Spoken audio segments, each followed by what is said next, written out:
Thank you. Pledge of Allegiance. We have a guest today from South Ranchito Dual Language Academy, a student who will lead us in the Pledge of Allegiance. Dr. Padron will introduce our student today.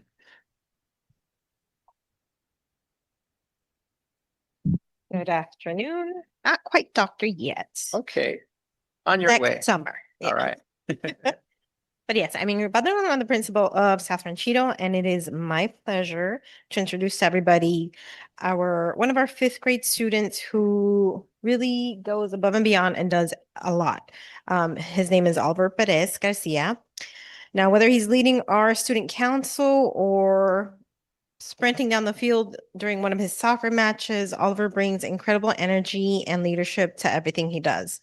What makes Oliver even more impressive is his dedication to his learning at South Ranchito, where he's mastering his academics in both English and Spanish every single day. When he isn't busy scoring goals or organizing school events, you'll likely find him diving into math challenges or lost in a page of one of his favorite books. He's also a master of strategy, always ready for a competitive board game with friends or family.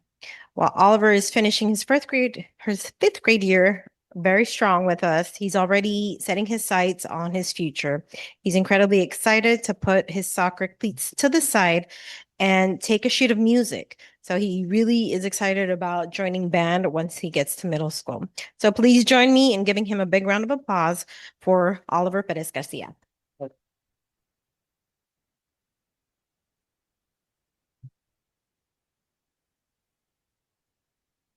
Good evening, board members and cabinet. My name is Oliver Perez, and I come from South Ranchito.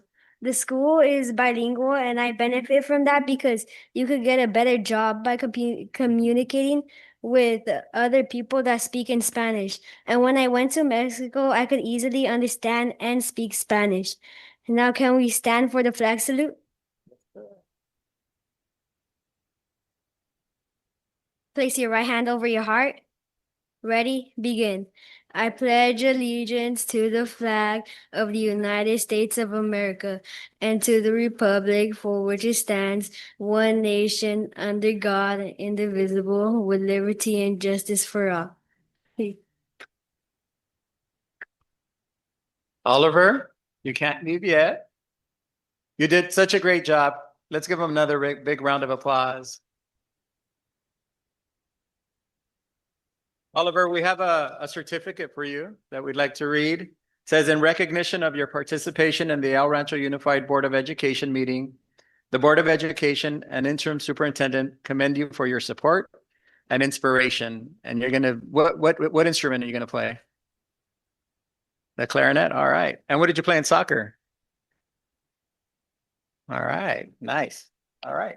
Well, we want to present you with this and love to take a picture. So come around this way. Y después los papás pueden venir a tomar la foto también con él. ¿Sí?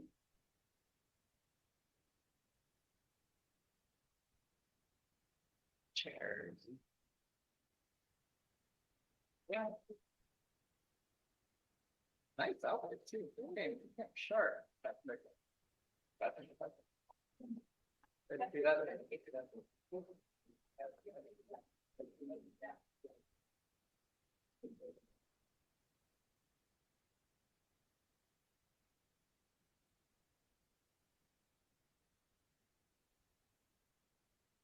Good job, Oliver.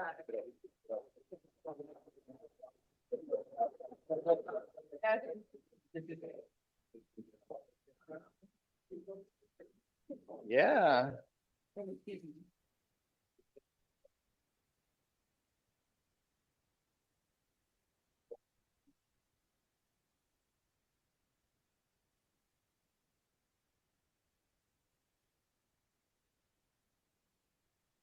Okay, we're moving on to item 6, adoption of the agenda. Ms. Soto Delgado, are there any amendments to the agenda?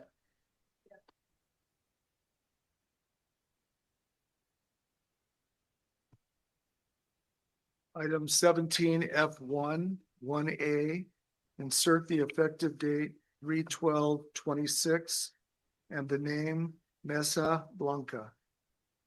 Item 17F1, 2A is pulled Item 17F4 1A is pulled. And item 17F4 1B, change the work location to Human Resources Department. Thank you.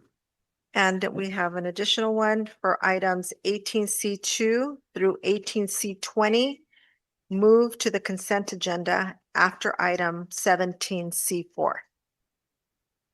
Okay. Any other amendments? None. Thank you. So may I have a motion and a second to approve the agenda with the amendments proposed? Motion with the amendments proposed? Thank you. Second. Thank you. Roll call vote. Trustee Saavedra, Yes. trustee Mejia, Yes. trustee Contreras, Yes. trustee Perez, There are no anyone over the age of 18, and yes. and myself, yes. The agenda has been approved. Thank you very much. Item 7, reports of action taken in closed session. Yes, thank you. We convened into closed session with closed session discussions commencing at 5:37 PM. The following persons were present: President Lafarga Jr., Vice President Mejia, Clerk Saavedra, members Contreras and Perez, who participated remotely, Mr. Cochran, Ms. Rodriguez Padilla, and Mr. Matthews and myself. As to item A, that was not discussed. Ms. Coppola joined closed session at 6:02 PM. As to item B, members of the board were provided with briefings and updates. The board took action to issue a notice of non-reelection to probationary certificated employee identified by employee number 25:26:03-02 pursuant to Education Code Section 44929.21B and directed the interim superintendent or designee to send the appropriate legal notices. Motion and vote was as follows. Clerk Saavedra made the motion. Vice President Mejia seconded. Motion carried with a 5-0 vote. No other reportable final actions were taken. As to item C, members of the board were provided with a briefing and update. No reportable final action was taken. As to item D, members of the board were provided with a briefing and update. No reportable final action was taken. As to item E, members of the board were provided with a briefing and update. No reportable final actions were taken. And as to item F, that was not discussed. Closed session discussions concluded at 6:49 PM. Thank you, Superintendent. Moving on to item 8, student reports. Now we move to our wonderful student representatives. First, our ASB President of El Rancho High School, Mr. Abraham Jimenez. Good evening. I am Abraham Jimenez, the El Rancho ASB President for the school year of 2025 to 2026. Congratulations to the decathlon team for an incredible performance. They placed 4th overall out of 36 teams. On February 25th, we had to unfortunately cancel Sadie's due to low ticket sales, but our student body is looking forward to prom in April. On March 6th, El Rancho presented their first Fun Friday during lunch. Students got to have a friendly competition of ring toss. This Friday, we will have blindfolded musical chairs. All students are welcome to play during lunch. On Friday, March 20th, we will have our spring sports rally during lunch in the quad. We will be recognizing all spring sports captains and play games. On Thursday, March 19th, we will have our senior picnic from 6 to 8 in the field. Seniors are welcome to participate and create memories in our final sunsets at the ranch. We want to wish all students and staff across the district a restful and enjoyable spring break. Thank you for your time and have a good evening. Thank you, Abraham. And next, we have ASB spokesperson, Salazar High School, Natalie Diaz. Good evening, members of the Board of Education, cabinet members, teachers, staff, and community members. I would like to share a few events that are happening at Ruben Salazar. Myself, along with 3 other ASB members, participated in the Women's Empowerment Luncheon this past Friday, March 6th at Mi Hacienda restaurant presented by the Pico Rivera Chamber of Commerce. It was a great opportunity for us to learn and get inspired by a variety of successful women, like our own interim superintendent, Ms. Dora Soto Delgado, telling their stories and answering questions about themselves. I really enjoyed it and was grateful I got to attend such a powerful event. Tonight, we will have our first Salazar Scoop. It is a family event designed to strengthen connections and create a space for family to build a community. It will take place from 5 to 6:30 p.m. in the Salazar cafeteria. Tomorrow night, we have our first PIQE, Parent Institute for Quality Education. It is a free workshop created to empower families to become members of their children's educational journey. It is the first of an 8-part series. Our esports team continues to do extremely well. Salazar Saints Rogue 1 and 2 compete every Tuesday and Thursday. The team is on track to make the playoffs in the very first season. March 17th, the Electrician Training Institute will visit our college and career class to give a presentation for the students to learn about training, apprenticeships, and career opportunities in the electrical trade. On March 19th, a group of Salazar students will be attending LA Trade Tech College to learn about the campus and the career paths they offer. The college offers more than 80 career technical programs. Students are wearing green on March 17th in honor of St. Patrick's Day. As a token of appreciation for their school pride, participants will get a Salazar Saint book. On March 18th, our campus will hold our third quarter PBIS Fun Fest. Students are able to redeem Saint Bucks for a variety of sweets and rewards. We would like to thank our PBIS coach, Ms. Gallegos, as well as all the staff that contribute to the event's success. Seniors are preparing for graduation by starting to complete the FAFSA and applications with the assistance of Ms. Alondra Camacho, the Rio Hondo representative, as well as ROP representatives Myra Campos and Bianca Aguirre. They assist pupils in preparing for college by visiting the campus weekly. Students are putting in a lot of effort to finish their last assignments and take their final exams as the third quarter draws to a close. We are happy to report that at the end of this quarter, approximately 5 Salazar students will receive their diplomas.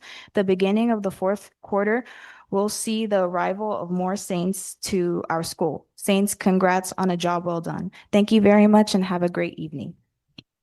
Thank you, Natalie. Lots going on at Salazar. And one of these days, we'll see you up on one of those at the stage, right? On one of those events, women empowerment. I hope so. Yes, yes. Let's put it out there for you. It's on stage. Oh, you were on the stage. Well, you'll be headlining that stage next time. Yeah, hopefully I'll be one of the panelists, like That's right. our superintendent. That's right. Well, as always great to hear all the updates that are happening at your high schools. You're welcome to stay, but we know you also have commitments, so feel free to leave when you need to. Thank you very much. Okay, moving on to item 9, public comments, items on the agenda. Do we have blue cards? No comments. Thank you. Item 10, public comments, items not on the agenda. Yes, we have Mr. Juan Hernandez. I'm not sure if he's online, Jenny, or is he here? He's present. Okay.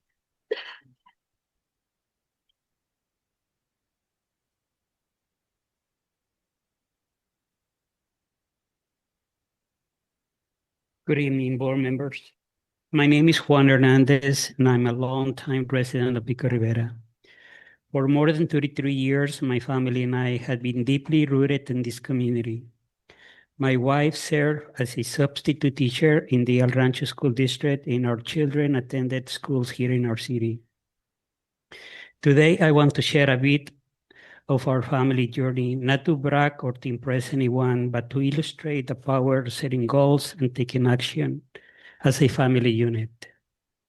About 26 years ago, my wife and I made a commitment that all of our children will attend college. We crafted a plan, documented, discussed it with our kids, and put it into action. During that time, I stumbled upon a weekly column in the Los Angeles Times business section called Money Makeover. I reached out to the writers, sharing our family mission to support our children's college goals. They found our approach interesting and decided to feature our story, writing about our objectives and progress. I believe you have copies of that. Javier graduated from Notre Dame and master's from NYU. Julia graduated from Princeton, master's and PhD from Berkeley. Anna graduated from USC, master's from Notre Dame, and PhD from the University of Oregon. Ines, bachelor's from UC Davis. Our plan paid off for our family, and now I believe it can benefit our broader community. Over the past few months, I had been working on a proposal it involves collaboration among city leaders, the sheriff department, the fire department, the school district, various religious institutions, the Chamber of Commerce, and a financial advisor. Together, I believe we can make significant positive changes in our community. As part of our initiative, I propose starting with workshops tailored to their needs. These sections would provide essential information to support their growth and development. Today, I'm here to request an opportunity to meet with you, Mr. Lafarga, or perhaps with all of you at a later date. I would like to present our plan in detail and discuss how we can work together to make it a reality. Thank you very much for your consideration. Thank you very much for your comments. We will follow up accordingly. Appreciate it. Have a good evening. Thank you. Thank you. Do we have other comments? Yes, Elaine Ledwin.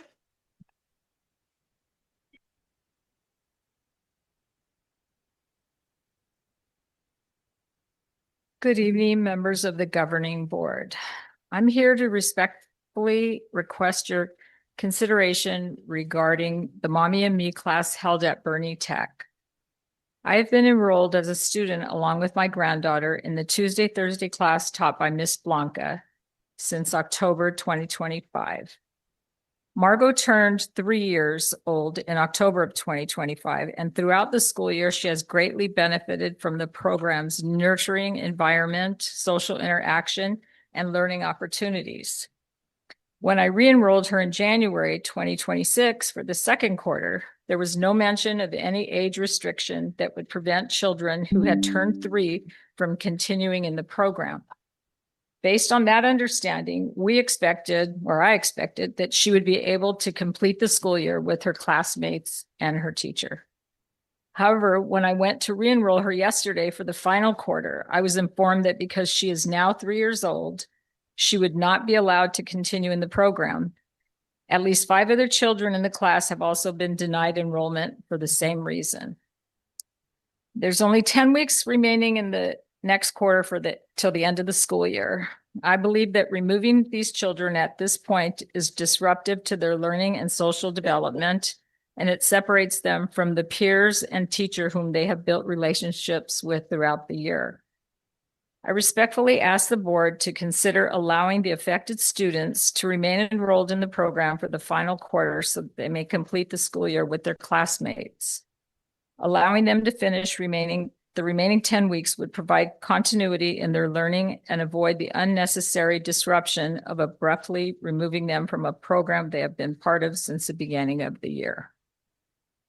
Furthermore, another parent who could not be here gave me a statement, and I'd like to read that. It's another example of some confusion around the age policy. This child, Penelope, was allowed to enroll in the second quarter at 3 years. She was 3 years and 2 months old. And again, in the third quarter, she enrolled, even though she was already over the age of 3 at the time.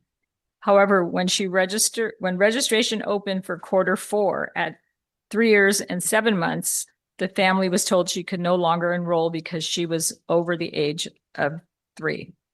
This created an inconsistent situation where a child could participate for multiple quarters during the same school year, but suddenly could not continue. There was also no clear guidance about how the age cutoff was being applied, including whether months beyond the 3rd birthday would disqualify a child. For toddlers, continuity and routine are key parts of healthy development, so removing children from a classroom community before it ends because of a birthday can be unnecessarily disruptive. We respectfully ask the board to consider allowing children who began the program during the school year to finish the program cycle and to provide clear guidance for families about how the age cutoff is applied. Thank you for your time and your continued commitment to supporting early childhood education in our community. Thank you very much for your comments. Mr. Fernando Islas.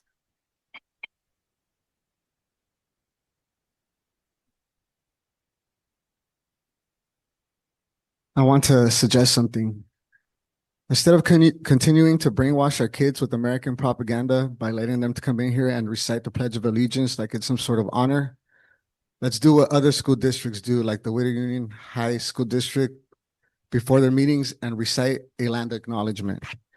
Let's teach them who the rightful inhabitants of this land are. I'm coming in today to denounce the continuous promotion of the council by you guys. I told you that if you posted them on your social media, that I would come in and call it out. Let me remind you that they sat around and did nothing as 20,000 children were just slaughtered by Israel and the US. Those people don't care about children. They don't care about these children. They care about their political careers. And speaking about caring about children, doesn't seem like you guys either. During one of my previous comments, I mentioned to you about the Dodgers' correlation to ICE, how the owner, Mark Walter, who now owns the Lakers and the Sparks too, invested in ICE detention centers. And yet you still had an event hosting them and allowed them to make a monetary contribution to this district. You guys sold out for 10 grand. Let me add something to the list of reasons why you shouldn't support the Dodgers. I'm willing to bet that that man is a Zionist. And for those that don't know what a Zionist is, in short terms, it's someone that believes in Jewish supremacy, someone who believes in the establishment of Israel and the right to the Palestinian land. But in order for them to push this psychotic ideology, they are killing Palestinians by the tens of thousands, to include 20,000 kids in 2.5 years. If you look up Mark Walter's religion, it's Judaism. Not to mention, the Dodgers have publicly put out a statement in support of Israel. Quote, the Los Angeles Dodgers express our deepest sadness over the innocent lives lost to terrorism and our most sincere and heartfelt condolences to their families and friends. We call for and support every effort toward peace in this world. Hashtag stand with Israel. This country is evil. Israel is evil. They are collaborating in the mass killing of other brown people in the Middle East. They just bombed an all-girls school in Iran, killing almost 200 girls with the Tomahawk missile made here in the US. Why? For wealth, for money, for imperialism. And you would think people like you who work in the educational field would be a little bit more conscious of this. Your privilege, your comfortability, your entertainment does not take priority over the lives of these kids, Pico Rivera. Last thing I want to mention is that Linda Sanchez is a war criminal. She voted to send money to Israel in April 2024 as they were carrying out the genocide of the Palestinians. She doesn't deserve to be in office nor a platform. Anyone that is willing to finance the killing of children should be put to shame, to say the least. Not to mention removed from office. Everything I'm telling you here today can be found online. For yourselves from Zionism, Pico. There is intersectionality between the oppression of our people, suffering here, and that of our siblings in the Middle East. While I'm at it, I hate to break it to you, Pico, but Lindsay Snyder, CEO of In-N-Out, is also a Zionist. Don't take it from me. Scroll down to October 2023 on her Instagram. You will see her public unapologetic support. Thank you. Have a great evening. Thank you very much for your comments. Moving on to item 12, information items. I'm sorry. Let me back up. Item 11, thank you, Jenny. Item 11, Labor Association reports. Do we have ERFT representation today? Lil Carrion? No? Do we have CSEA representation today? Okay, Alex is not here. Okay, thank you very much. We will now move on to item 12, information items. 12A, a presentation by Kaya Services LLC on the design build projects. And Ms. Gioconda Padilla will introduce our presenters.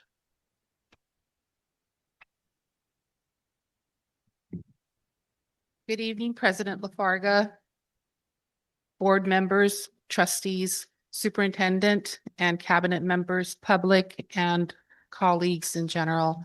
I would like to introduce Armando from Kaya. Armando has been with Kaya approximately 10 years. And I just drew a blank on your last name, Armando Ortega. And he will be introducing his team.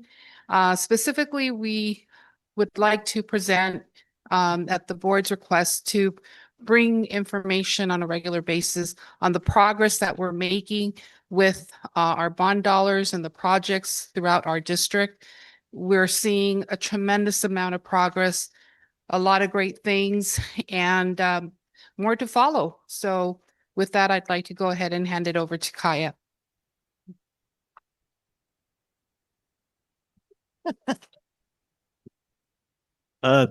Thank you, members of the board, local citizens. My name is Armando Ortega. I'm a project executive for Kaya. We're very excited to be here today to show you progress that our teams have made on your projects, our projects. I want to be just kind of informative that, no project is easy. There are always obstacles. It's how you manage through your obstacles that make your job successful. So very proud to present our team. We have Onel Yosef, who will be presenting our high school update. And then after him, we'll have Crystal Guzman present on the multi-purpose rooms throughout your district. Thank you.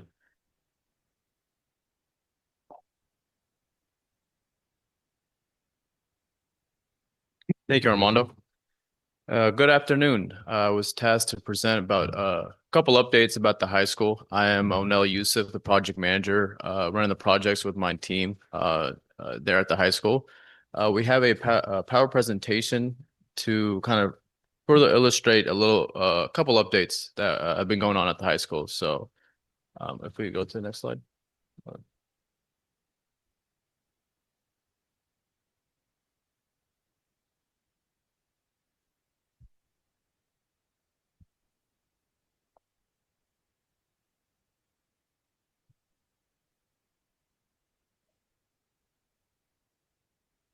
Sure. Oh, okay, cool. I'm sure you guys have seen this multiple times, but this is basically a quick overview of El Rancho High School. This is going to be the 7 projects throughout the modernization throughout the high school, which consist of a new restroom / concession building all the way in the bottom right corner. You got the music room interior modernization, the main gym interior modernization, the main quad repair, frontage beautification, and the new science building and quad, as well as the new shade structure at the pool.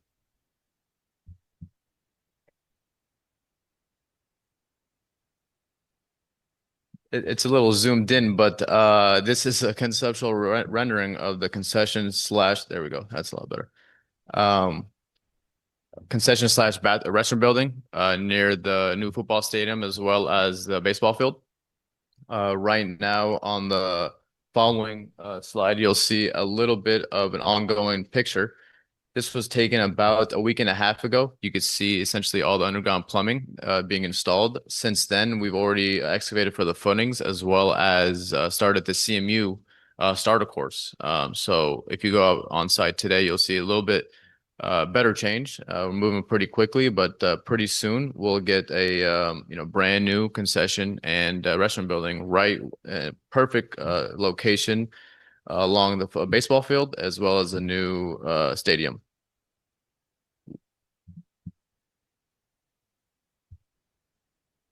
Here is the music classroom modernization and HVAC upgrade project. We actually started this project today.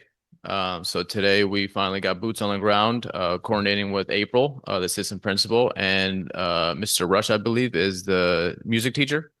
Cleaned up the whole entire space. We started demoing the acoustical ceiling tiles, and soon after we'll basically raise the ceiling tiles and put new acoustical ceiling panels on the walls, as well as new flooring, new paint, and new HVAC as well. 2 new rooftop units in that music room. So this is a conceptual rendering, essentially what it's going to look like towards the end of the project. This is it's about a week and a half old picture, but this is a picture of the outside gym where we're removing the window frames to install new window frames. But this is part of the interior gym modernization project. which is ongoing currently, as you can see. Yeah, this is actually the inside. The following picture actually explains a little bit better in detail what's going on. So we're doing brand new gym flooring, as you can see here. It looks a lot better now. This is the subflooring that you don't see. Soon, we actually just got the new bleachers delivered this morning. So we will be installing the new bleachers as well as new basketball backboards and refurbishing the mezzanine bleachers up top, including new interior paint, new trophy casework, and electrical routing for the basketball backboards. So now they're power operated instead of manually operated. So much bigger upgrade than it was before. April actually assisted on brand new banners. So all those banners you see there are brand new with coordination with the district team. This is the conceptual rendering, which I believe everyone has seen, of the new two-story science building. It's a very beautiful building. That's all regarding the high school projects. Any questions or concerns regarding the high school modernization projects? If you have more, we'll ask our questions at the end of the Sure. presentation. Yeah. I'll swing it to Crystal for the NPR updates.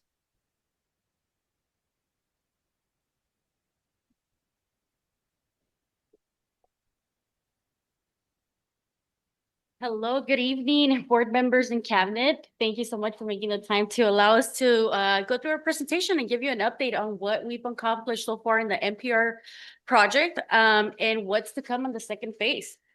So my name is Crystal Guzman. I am the project manager overseeing the sites, and I have my superintendent here with me. Eric Carter. Eric Carter. So it's going to be a partnership when we'll go through the slides and then talk about the upgrades that we've done, some hurdles that we've come across, and then what we're just entering the second phase. So just want to give everyone an update on what's to expect. So if we could start the slides. So we just want to showcase what we've accomplished at Durfee and Valencia. I'm not sure if you guys are familiar, but we are training over the common area so the children could start using that center section there for their lunches. So as of Friday, it's going to be turned over to those sites. We are partially still working in the stage area. We're going to be working on the audiovisual technology package that was recently approved. So thank you very much, board members, for that amendment. We really appreciate it. Want to just emphasize the importance of having state-of-the-art audiovisual equipment in there. The children are definitely going to benefit. Eric, would you like to elaborate more on what is to come when we're currently working in those stage areas? Yeah, absolutely. So the best analogy that I have for kind of the situation that we find ourselves in is that we have a box that's beautiful, but it's missing a soul.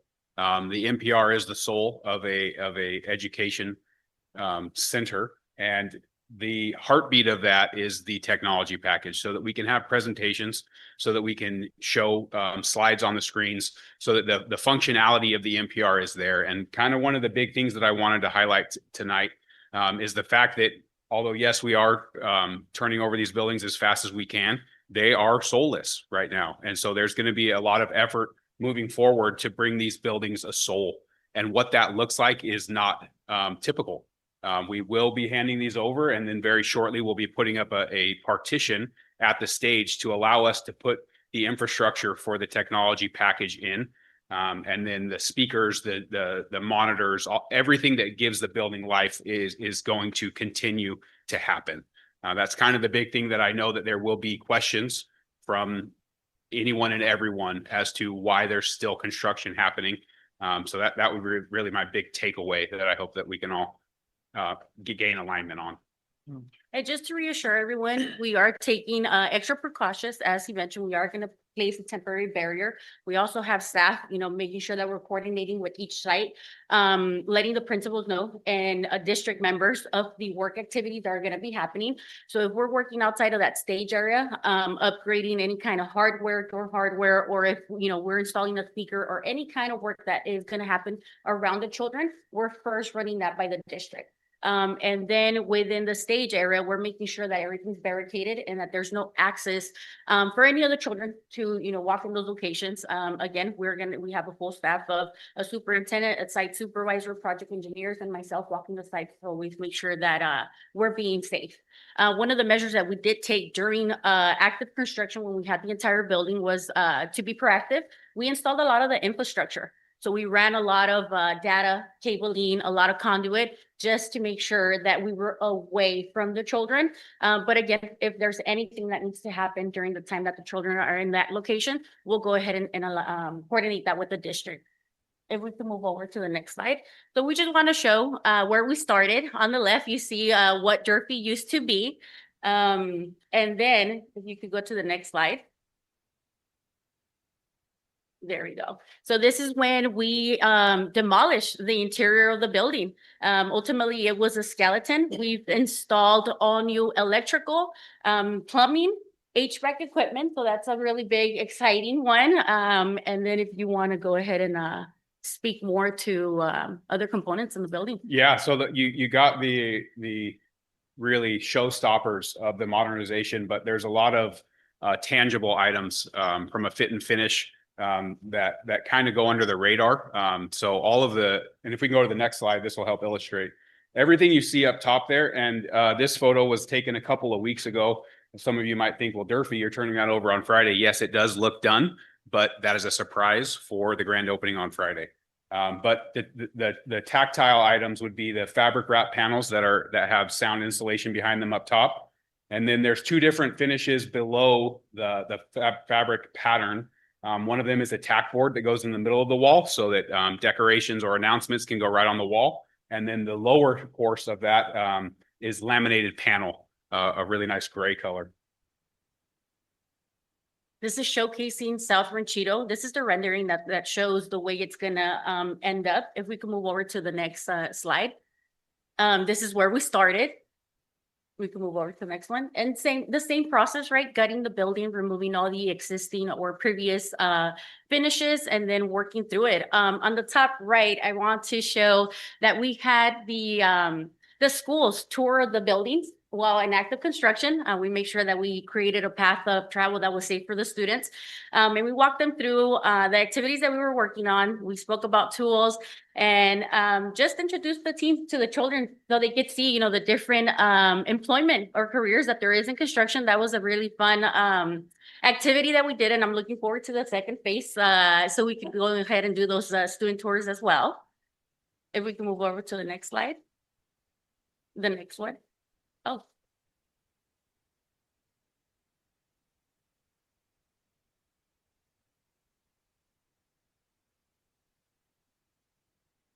And this is Valencia, the rendering for Valencia. We keep clicking through the slides. It's just pretty much just showing the renderings, the finished product, what we did throughout the process, and where we are now.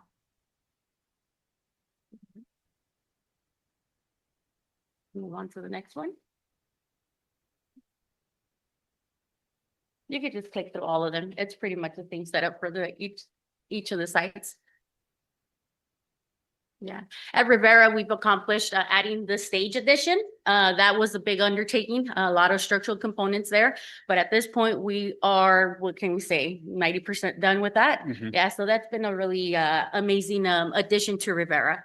Going into the second phase, we've learned a lot of lessons from the first phase. There was a lot of components, a lot of struggles that we came across that we needed to address. And we are looking forward to implementing those lessons into the second phase and continuing that schedule to turn over these school sites towards the end of August of 2026. Anything else that you want to add for the second phase?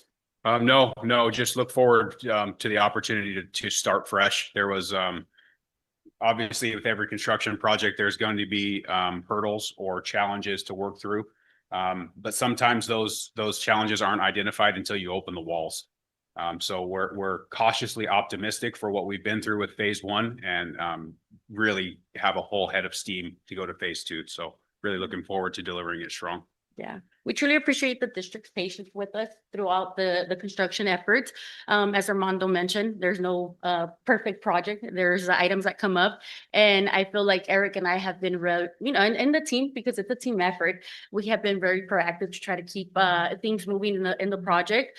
As a parent, I have a 7-year-old and I see these children. And one thing that I've realized from being a professional that has worked in the education field is that this district really is committed to the children. I could tell that you guys take it serious, and all of these funds are being introduced into these schools. It's a great thing. I'm proud and honored to be part of this project. We look forward to continuing to work with you guys. So I just wanted to say thank you for that. Thank you. And if you have any questions, I imagine that this is probably the time for a Q&A. Yes, thank you very much for the presentation. We're certainly excited. We'll open it up to the board members for questions. I'll start with Trustee Perez, who's on Zoom. Trustee Perez? I just love those comments by you. So thank you so much. I'm excited that you're working on the projects that echo. But I just want to say thank you. I went on the website to just make sure. So again, thank you for uploading them. It shows all the projects. It goes directly to your website. So just thank you for echoing it. It looks great. I'm excited. I was in band, and so I'm excited that they're going to get a better experience. So I just want to thank you for everything. That's it. Pleasure. Thank you, Trustee Perez. Trustee Contreras? Yes, again, thank you for the presentation. I did have a couple of questions. Do we have a date for the completion of the restroom over at the high school? Is there a completion date or an estimation? Yeah, so we're looking at end of July of this End year. of July? End of July is the game plan, yes. Okay, and then the gym, I did get a chance to peek in. I kind of made my way in there. It's looking phenomenal. A long time waiting for this to happen. It's looking great, especially, the basketball, the backboards, now they're going to be electronic. I know the coaches struggled to get those up and down manually, and how much they were yearning for to get those fixed. So Yeah. thank you very much. The floor, amazing. There is a couple of high school graduates from El Rancho that are actually working on the floor, so that's good to know. A couple of kids that I personally know. So thank you for Very nice. investing in our community. And then you mentioned that the bleachers up on top, they were going to be sanded, refurbished, correct? That's correct. So they'll be matched as good as possible to the new bleachers on the bottom. Is that? So essentially, because DSA was a big component to that, the fact that it is upstairs and ADA accessibility is a big deal. We're essentially just going to be light sanding them and applying a clear epoxy coating on top of them. So trying to make them look as new as possible. But that's essentially the scope of it. We're also going to be incorporating brand new wheels and motors for those mezzanine bleachers, because it's very difficult to open their telescope bleachers, so open and close. So we will be providing that as well. So that's essentially the full extent that we were able to go in the mezzanine bleacher area. Yeah. Thank you so much. A lot of memories in that gym, and I'm excited to see how the outcome comes. But the last question on the for the high school, the banners. You did mention that they're new banners. Yes, April was the one that designed them and was able to put them together. Good, and I know that there's still work being done. Are they getting any dust on them? Are they getting, or will they be cleaned out? Yeah, at the end? yes. Once we're all said and done, probably within a couple of months, we plan on dusting them down, essentially, the entire gym. And then is Give it a this, final clean. are the AC units part of this project as well? Yes, so we're getting new AC in there? Yes, they are getting new ACs, and that was a different contract. It's not through Kaya. Gotcha. Excellent. Well, thank you so much. And Gio, again, I didn't mention you, but thank you also for the work that's being done. A couple of questions on the elementary schools. I do see the progress. Thank you for the information.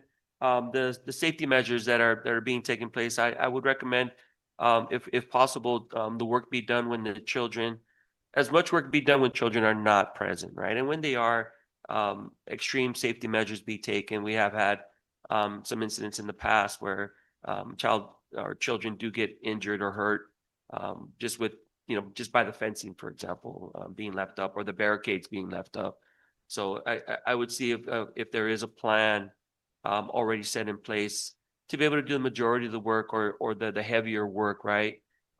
Prior to or after the kids have gone. I don't know what those hours look like or what that plan looks like. And you want to talk about the fencing? The projects are fully fenced. Sorry. The projects are fully fenced during school hours. So it's the safety's there, right? I know we've had them walk through there as well. When that happened, we actually stopped work completely. We had delineators set up so they only walked through a certain path. We made sure that everything was safe for them to go through, that there was no tripping hazards and things like that. So yeah, we made sure that nothing was going on at the times just to keep it very safe. Yeah, of course. So we do a monthly kind of a big all project together, safety stand down, and then we do weekly coordination meetings. And safety is something that I don't take lightly. I practice in an elimination method. It really comes down to your core philosophy when it comes to safety. And my understanding of that is if it can be eliminated, it needs to be. So if there's a hazard presented by the work that we're doing, the first step is to eliminate that hazard. And if that hazard can't be eliminated, then there has to be anything for like a robust barricade to completely separate the interaction from the work and the students. So it is absolutely at the forefront of our mind, and it's something that we touch on weekly. So was there a determination or was it a decision from the individual schools to get the kids back into the room even though they're not completed? Or can we still arrange to have them use the temporary cafeterias that we have set up to help avoid some of these hazards? Because the upgrade with the technology and the audio visuals was recently approved. So the idea behind this was to to allow our students to go back into the MPRs, make use of the MPRs for nutrition while we barricaded a section off the areas, because it's not going to be like completely open. A lot of that work has already been done. You can explain. Yeah, I can elaborate Yeah. a little bit more with that. So, any of the ongoing work that we need to do in connections with. I'm sorry, yeah, can you speak? Sorry about that. Any of the work that we need to finalize with the technology package, it's mostly hardware upgrades within doors. So we would barricade those doors. If we're working on one door, we're going to barricade that and find another path of egress. If there's any kind of overhead work, which we don't really anticipate it would be during hours that students are not within that common area. We really don't have a whole lot of work happening within that common area. Most of our work is going to be in the stage, and we are blocking off that section there. So no kids will be allowed into the stage area. Excellent. Thank you. That's all I have. Thank you. Thank you, Trustee Contreras. Trustee Mejia? Yes, thank you for the presentation. Very excited about the progress. And I just want to say thank you for always keeping us updated. I mean, this is like on a weekly, but this presentation specifically for our community members so they could see the progress as well. Just have one question regarding the main gym. I know you mentioned there's going to be new cases for the trophies. Is there anything for like any pictures at all for the students? I know for the football stadium or for the stadium, there's like a wall with pictures of the athletes. Is there anything like that for the main gym as well? For the main gym, the scope just extends to 4 new trophy caseworks. Yeah, that's it. Can we maybe consider, I know it's an additional cost, but I think it's important for our students to have pride. The trophies are great, but I think when they see past athletes, it's inspiring. I don't know what that would entail. My point being, because I didn't even know that was going to happen at the stadium. So that's why I wanted to know like what was the process there and why wasn't that included on this? And this is mostly for Gio.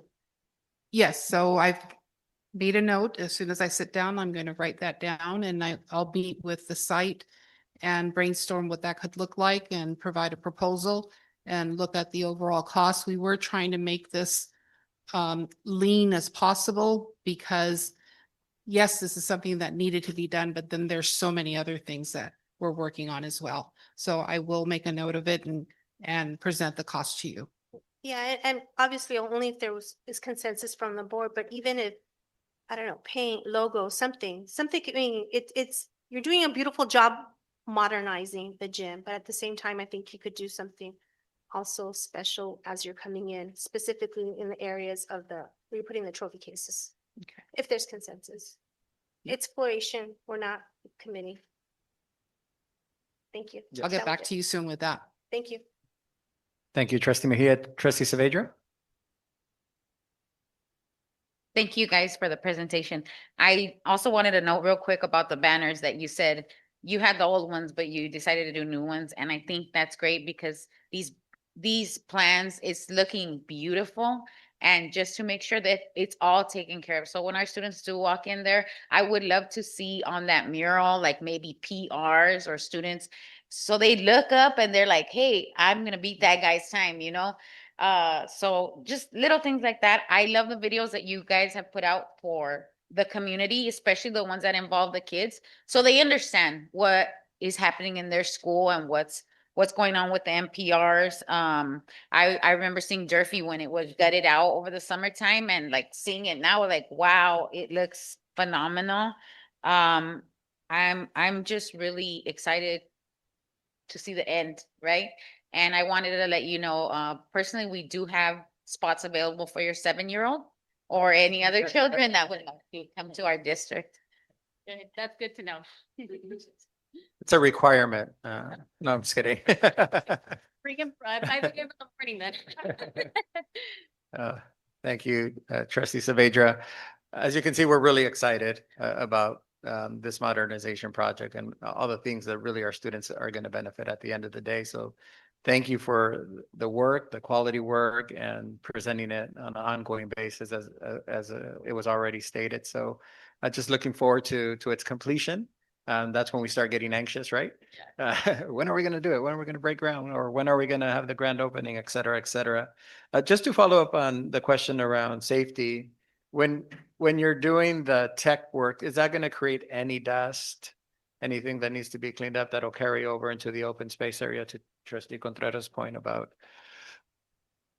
So anytime that we do anything such as remove a ceiling tile, there is a bit of dust that will come, but any intrusive work is already done. Kind of the big effort that I did behind the scenes with our inspector is that I took a set of plans that wasn't approved, something you're not supposed to do in construction, and I put all of the infrastructure in behind the walls. So there is not a single piece of drywall that has to get open to accomplish this scope of work. The tech work? So our students will find they won't be breathing in any dust particles as the construction continues. Nope. Okay. Go ahead. One more question. I know the work is being done with the bond money that we have, and it's very important that our community is aware of where the money is coming from. And I think we did discuss do we have signs or banners as far as your bond money or work, or this work is being done through Bond ER or? So there are some, I forget the measurement, but there's like a large sign in front of all the MPRs as well as the high school that Kaya donated.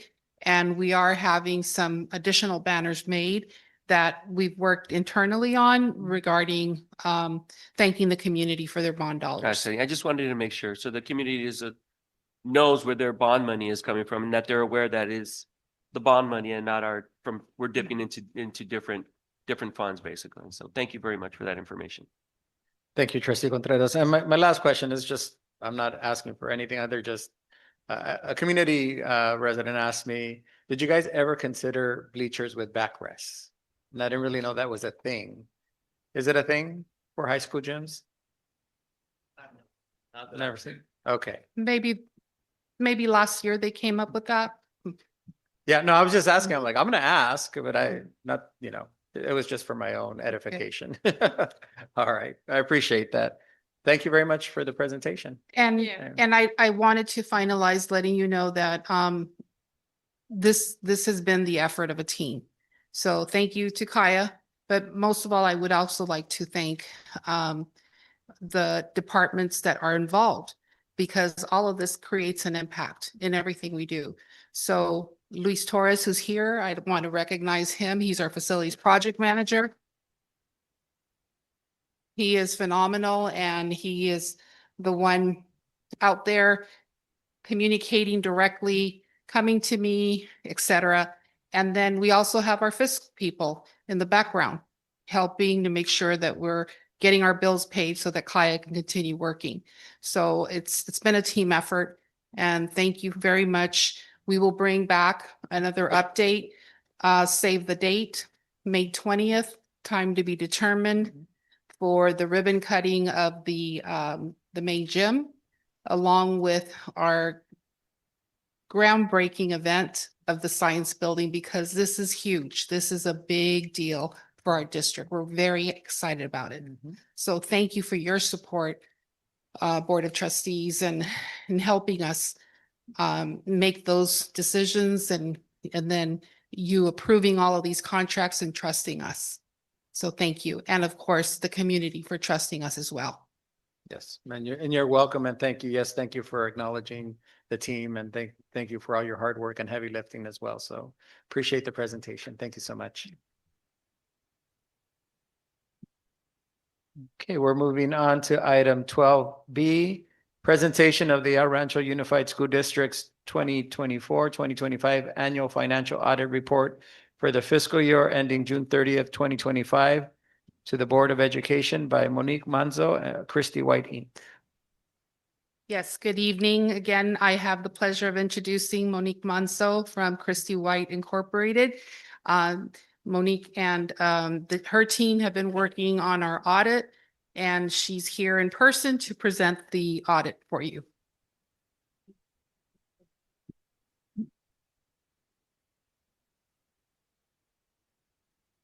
All right, good evening, Board President, Board of Trustees, Superintendent, and Cabinet. Again, my name is Monique Manzo with Christy White. We're your auditors, and I'm here to present the financial audit report for fiscal year ending June 30th, 2025.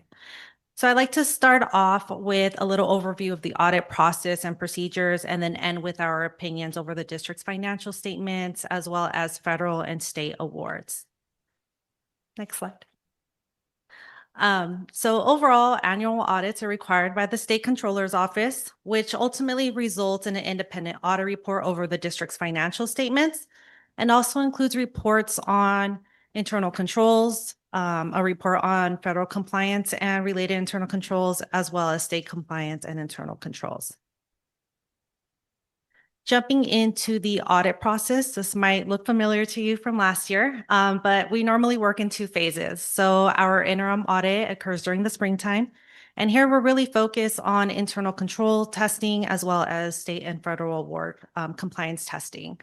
With internal controls, we're really testing the design and effectiveness of the district's internal controls over financial processing or financial reporting processes. So we do this by selecting a sample of cash receipts or collections from different points of collection, as well as disbursements or payments. So we are looking at bond transactions and payroll. And with payroll, we also look at personnel items too. With state compliance, here we're completing procedures outlined in the annual LEA state audit guide that are applicable to the district. So this includes a wide range of things. We look at site attendance records. We're looking at, your P2 and annual attendance reporting, instructional minutes, instructional materials, ELOP, and the list goes on and on. I feel like they're adding something new every year. With federal compliance, because the district expended more than $750,000 in federal funding, we were required to perform a single audit. This year, we chose 5 federal programs. We looked at Title I, Title II, the federal portion of special education, the mental health professional demonstration grant, and the Project Prevent grant. In the fall, after you all approve your unaudited actuals, we revisit the district again. And here we're really focused on confirming those ending account balances for your balance sheet. So cash, accounts payable, accounts receivable. We're looking at any additions or disposal of capital assets, any new debt that's been issued, as well as revenue and expenditures that were incurred during the year. Next slide. Throughout the audit, the district's management and auditor hold different responsibility. So district's management is responsible for the design and maintenance of effective internal controls over financial reporting processes. So again, payables, receivables, payroll, personnel, the list goes on there. The preparation of financial statements, these are your financial statements, as well as the preparation and management of your budgets that get revisited throughout the year. Our responsibility is to provide an opinion that the district's financial statements are materially stated. And we conduct our audit in accordance with auditing standards generally accepted in the United States, as well as government auditing standards. This slide summarizes restatements to beginning net position or government activities net position, as well as fund balances. So there were some restatements within the general fund and the child development fund related to some carryover balances. And then specifically with government activities, there was a new accounting standard that was implemented for 24-25 year, known as GASB 101. And what this did, it really changed how compensated absences are reported as of June 30th. So in the past, compensated absences, that ending balance or that liability only included the vacation liability or, the liability owed to employees upon separation. What GASB 101 did was that compensated absent balance needs to also include a portion of accumulated sick time. Within page 90 within the audit report is this nice summary of audit results. I feel like this is always the go-to page within the audit report. And it summarizes really the results of the audit and our opinions. So I'm happy to report that we issued unmodified opinions for the district's financial statements, federal awards, we tested 5 programs, as well as state awards.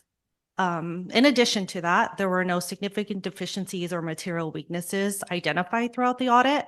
However, there was one finding reported for state compliance. And I forgot to mention unmodified opinion is the best audit opinion we can grant. Next slide. So the state award finding, again, this was the only reported finding for the year, and it may look familiar to you. It's related to classroom teacher salaries.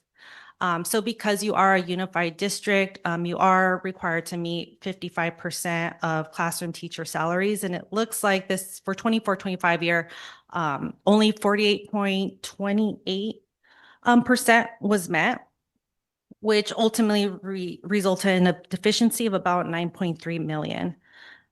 There is a typo in my slide I wanted to note. It says 667 million. It should say 67 million. This appears related to COVID one-time funding. So as this one-time funding has expired, we are anticipating that this finding goes away in this 25-26 fiscal year.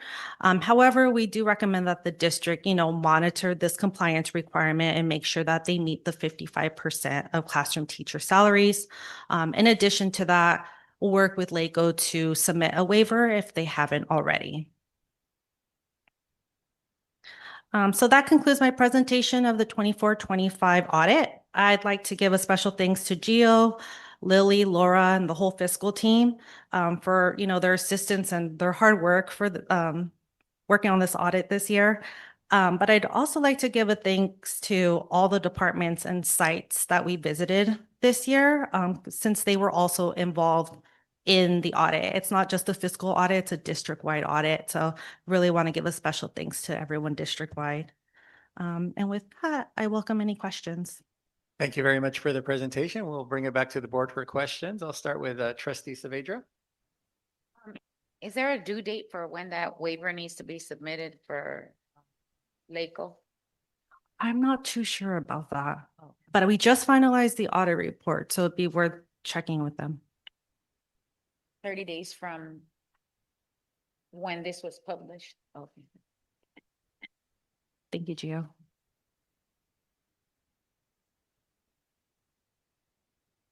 Thank you very much. Trustee Mejia.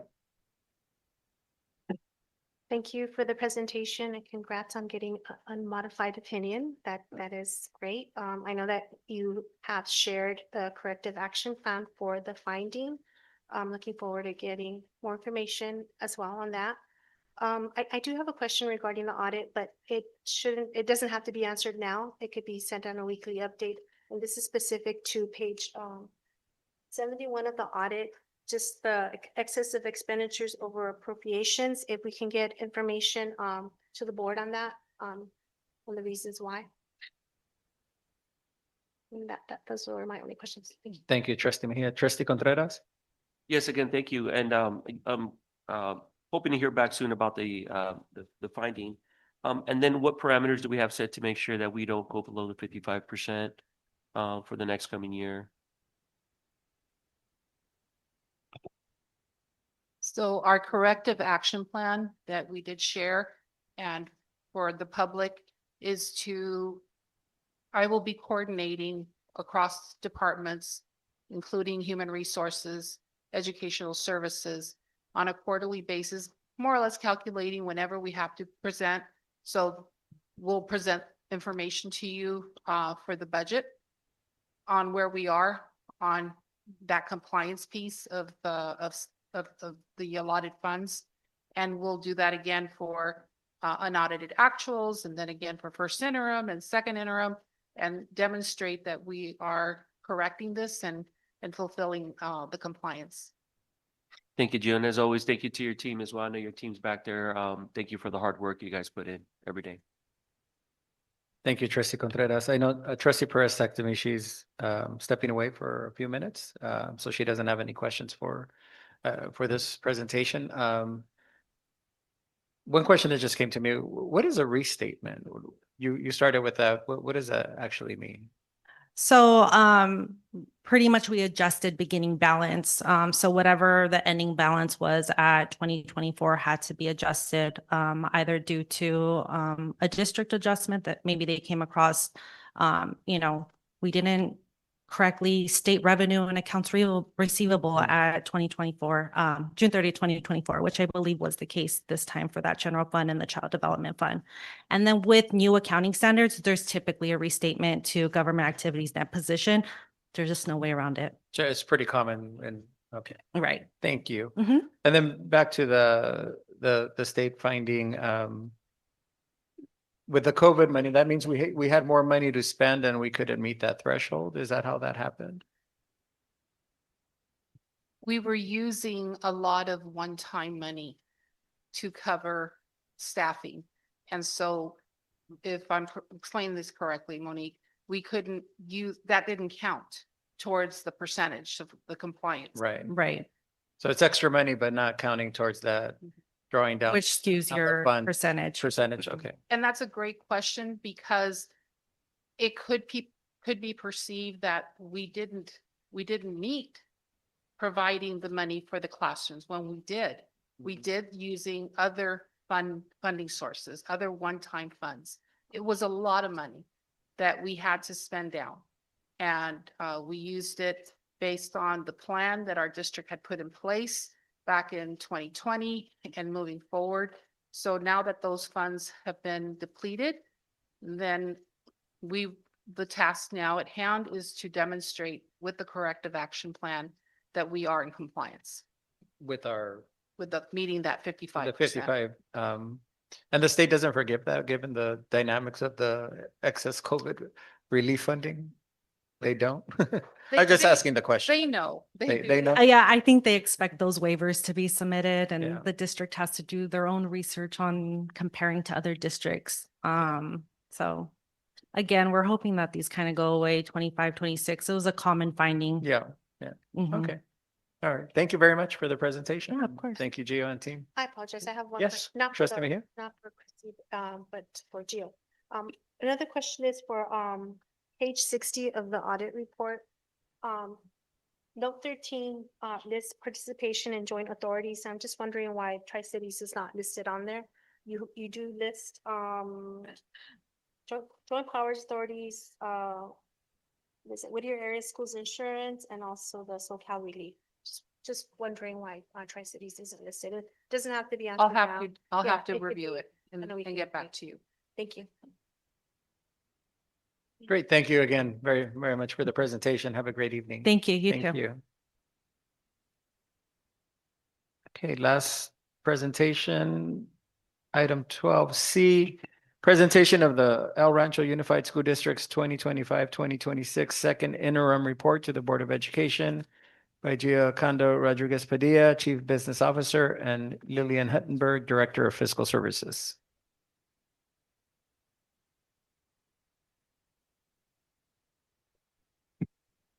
I'm back. Hello again.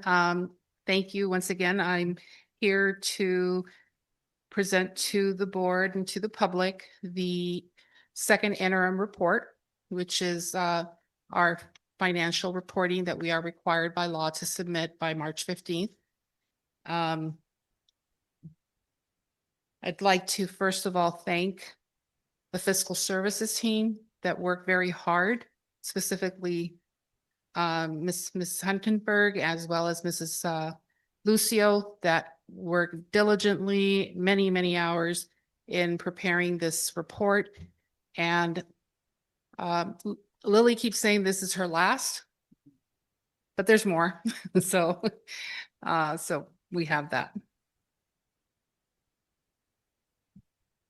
Next slide, please. This is our standard. Where are we in the process, the reporting requirement? It's a cycle that we go throughout the year. Second interim in March. Next, we'll be presenting in June the budget. And we do this over and over again. And it feels like it was yesterday when we did the first interim.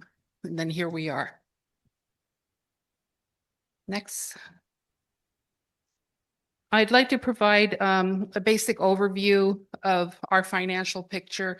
We had presented at first interim and in the past year that we had been deficit spending.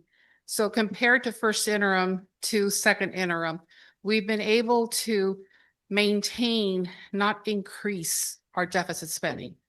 That is important to note because it's part of the monitoring. We have a positive outcome in, we have a positive, we won't be deficit spending in the out years. And that is also very clearly elaborated based on the fiscal stabilization plan that the Board of Trustees approved in December of 2024. So that plan has been implemented. The biggest piece of that plan is related to the early retirement incentive that you approved, where we did not replace a specific number of staff for this fiscal year. We're expecting now the second portion of staff to be retiring, which actually has exceeded to be much more, but the non-replacement of specifically at least 20 people, that is part of that plan and it's working. So it was planned, it was deliberate. This is the last year of our deficit spending. I'd like to go ahead and hand over this screen, this slide to Laura Lucio, and then I'll be back.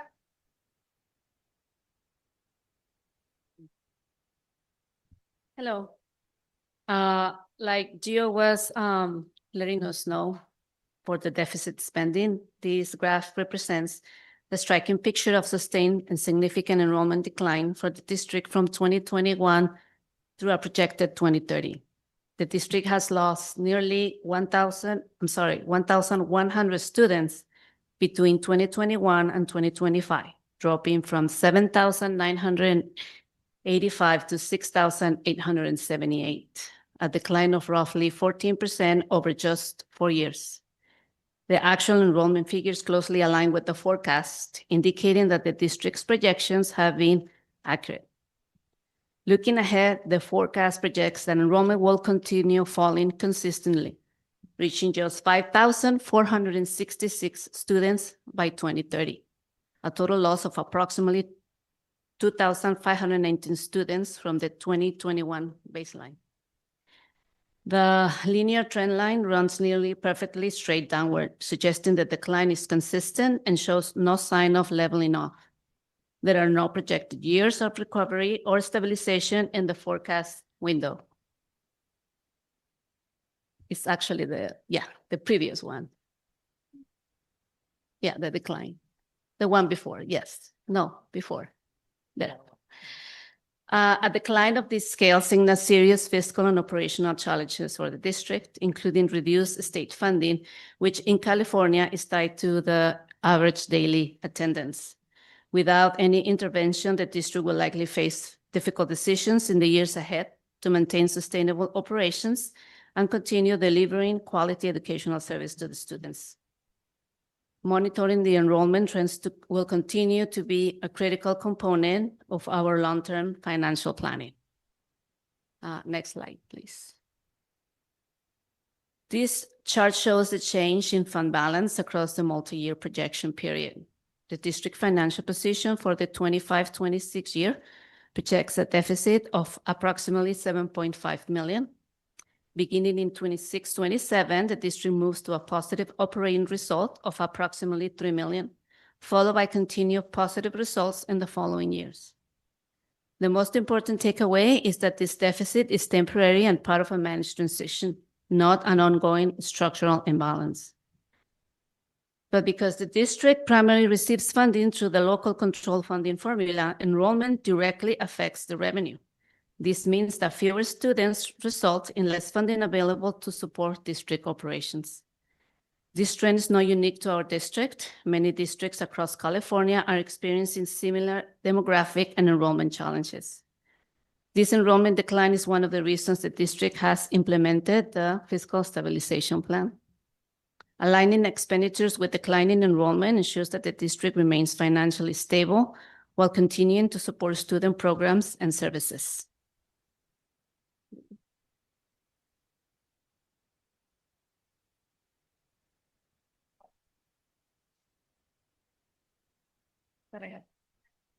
Yeah, it's next slide. There you go. Okay. I get to talk about the money. Okay, so this slide represents the district's multi-year projections for the 5 years, and we are required to show at the this level 3 years. So I'm going to focus on fiscal year 25-26, and you've seen this chart before. And the first year is fiscal year 25-26. And you see the first column is our general fund unrestricted revenues of 112.1 million. And then on the restricted side, we have approximately 47 million with a total of 159.2 million. And then we have the next group of the district's expenditures for general fund unrestricted at 95.2 million in unrestricted and 58.47 million in restricted. And then the second group is kind of like some of the mysterious type of expenditures and revenues that the district has.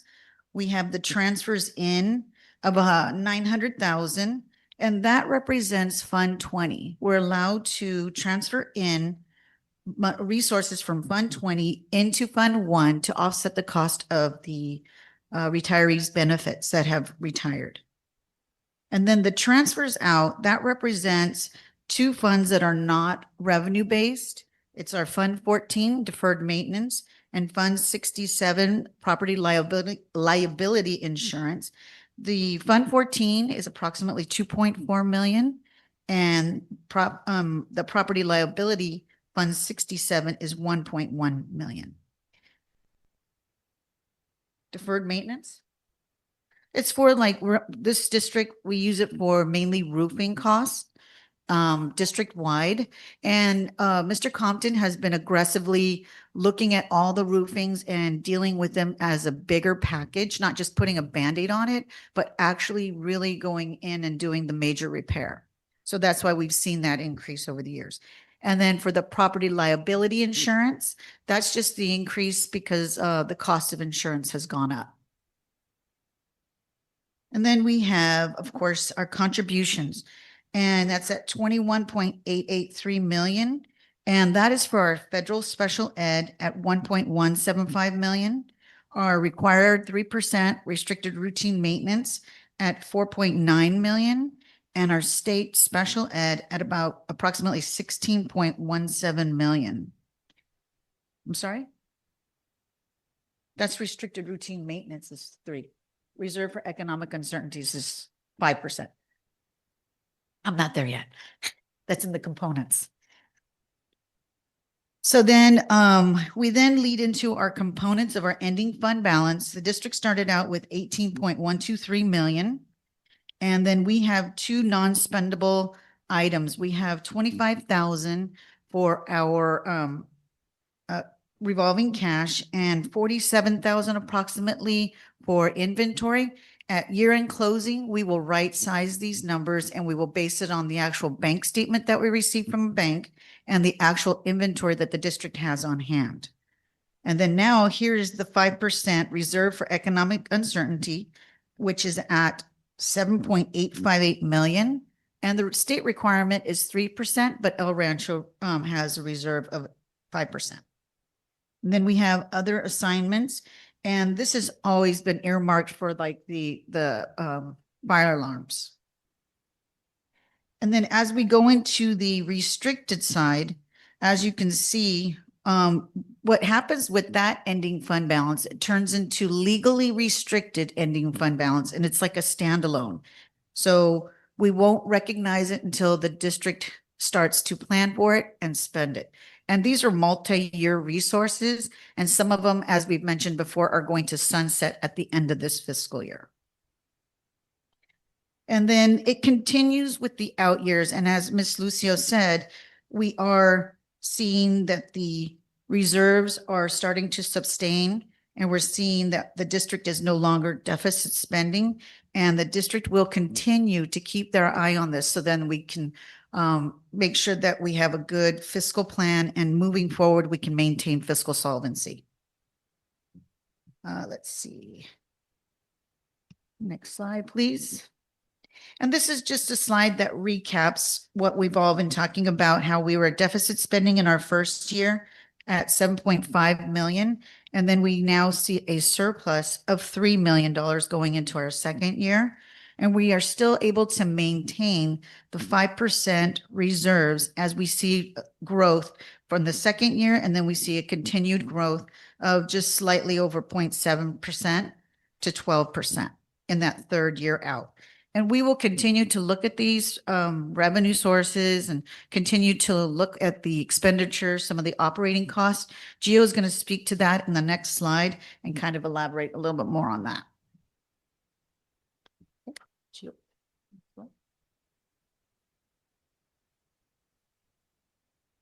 So as mentioned previously, we've worked alongside all of the cabinet and all the departments to make sure that our financial trajectory is that we're going to be able to recuperate.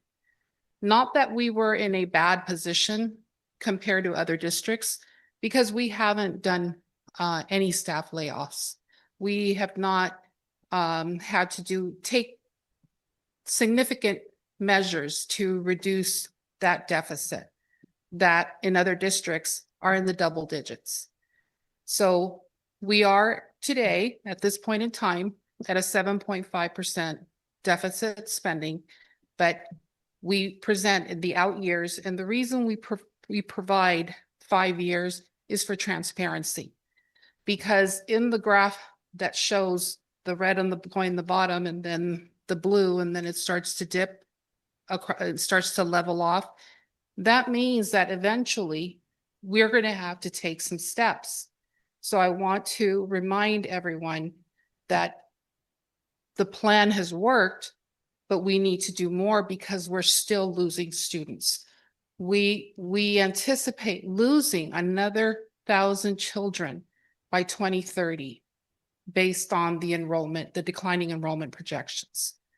That's approximately $15 million. So as of today, like I've mentioned with our magic crystal ball, yes, the future looks positive, but there are things that we need to continue doing.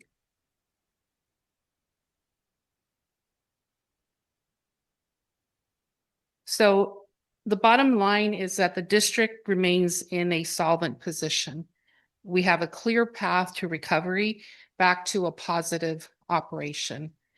The reserves will stabilize approximately by 12%, providing a buffer for volatility. There's a lot of unknown factors with the economy. We are waiting for the May revise from the governor's office.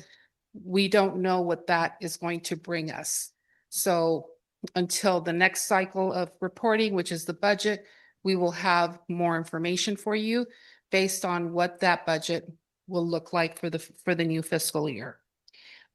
We have to continue in a disciplined manner the implementation of the fiscal stabilization plan.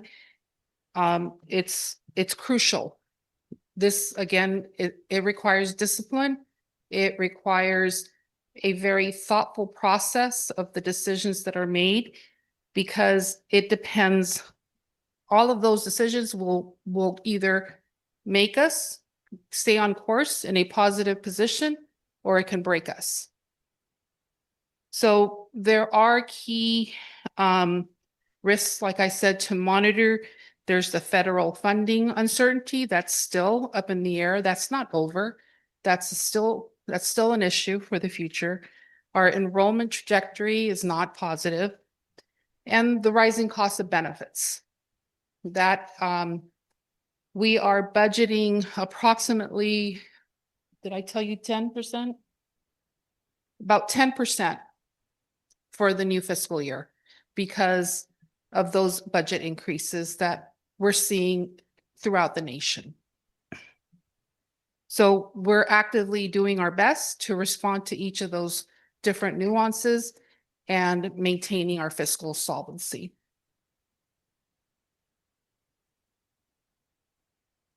I talked about the fiscal risks. Oh, and we still have pending labor negotiations. So whatever that outcome is, that will also change what the out years will look like. And emphasis again on our fiscal stabilization plan, which is a requirement through LACO.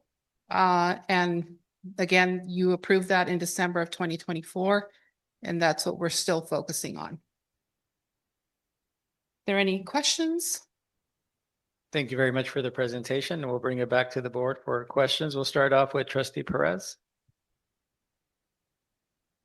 Thank you for all those numbers. So I have a question. So sorry, this is slide number 8, the one with like all the numbers, the table. So under the 2027, pretty much all the way till the end, right? There's a deficit under the restricted part, that like the red, the 65, 27, 28, 268. So I don't know if you guys are on that.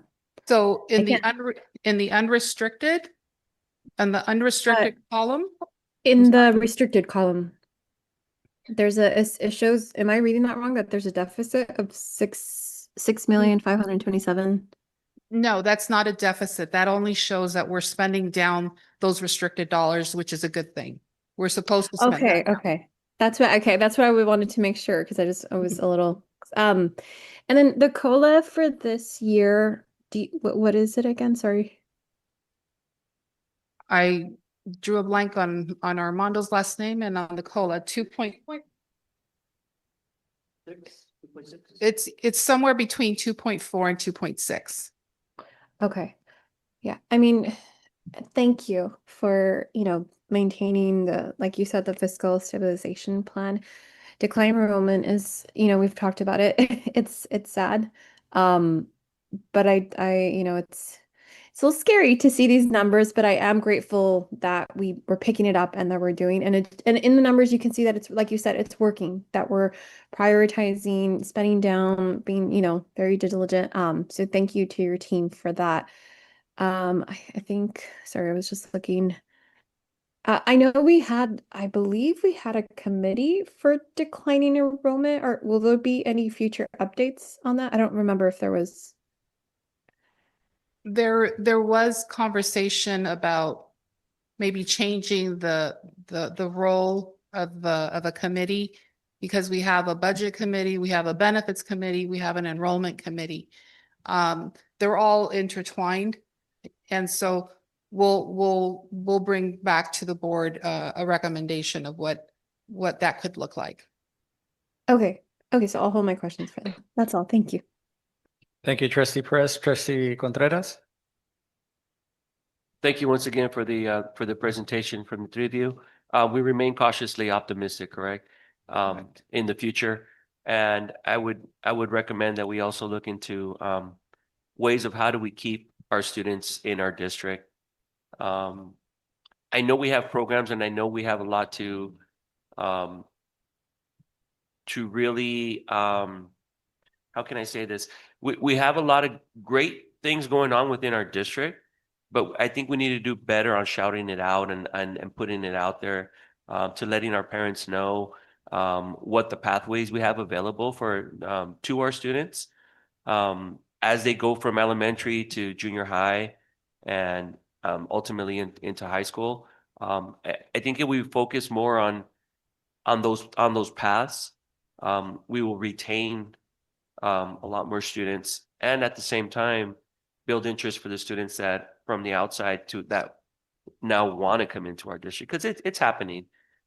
We are losing students at a high rate, but at the same time we are beginning to bring in students as well. So I think we need to focus a little bit more on what's working for us and what we can do to kind of tighten up a little bit better to retain some of those students that are leaving, because I don't think they're leaving for other reasons other than they just don't know what we have to offer, everything we have to offer in our district.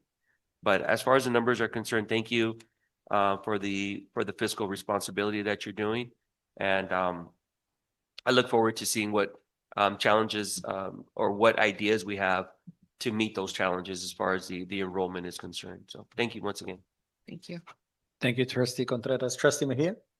Thank you for the presentation. I think it felt even more detailed in Suttonburg. Thank you for all those little explanations. That was very helpful. I was taking notes. So as has been said, the ADA, right? The ADA is what drives the revenue. I appreciate that the district, the school sites are focusing on attendance, because that's important, because those are possible lost money as well. So I'm hoping that maybe we could get some, as you present multi-year or quarterly, just to see where we're at district-wide. It's important to share awareness with the families. It's so important because it's a loss of programs, right? If we lose funding there. I want to I have kind of the same question as Ms. Perez as far as the committees, as those are concerned, because we have to think ahead.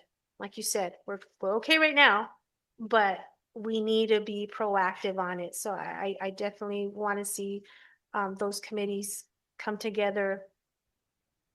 What Trustee Contreras said, how do we attract? How do we promote ourselves more? We have a communications person now, and she's doing an amazing job. The newsletters that we have are great. I am going to make a recommendation on that, but at the end, for the future agenda items, I want to thank our superintendent for being proactive and getting those one-pagers out to that new the new housing that's being held, and also thank Ms. Sonia as well for doing that, because again, we need to attract whoever's coming in. We want them to stay in and come to El Rancho Unified. The other part is just the advocacy part. I know that Trustee Lafarga, President Lafarga, will be attending Coast to Coast, and again, advocating for that 40% that we do not get for special education. That's huge. They're funding maybe 6%, 5%, which is tiny. But imagine if they were to actually fully fund what they said they were going to fund. That'd be a tremendous help for our students. Again, related to the advocacy, that Prop 98, there's a possible maneuver of $5 billion that it's going to affect us as well. So if our colleagues, if you haven't already signed up, please sign up for Legislative Action Week, because we need to advocate to keep those monies there. Other than that, I think that that's all I had, but thank you again for the presentation. Thank you. Thank you, trustee Mejia. Trustee Saavedra? Thank you for the presentation, like echoing what everybody already said, right? You know, we could only control what we can control, and we can hope to get a tight grasp on what might happen with state funding, federal funding. But if we can look into the enrollment, if we can make sure that we follow our fiscal stabilization plan, I love that you guys are, you know, like matching with ELOP funds and just trying to find new ways to get the funds in, right? And not wait until it's a problem to raise the red flag and say, oh my goodness, now we're in this deficit, right? So just for an example, for anyone still, what are some of the ongoing monitoring that you guys are doing to be proactive, or like some examples? So for example, primarily it's the staffing, because that's the biggest chunk.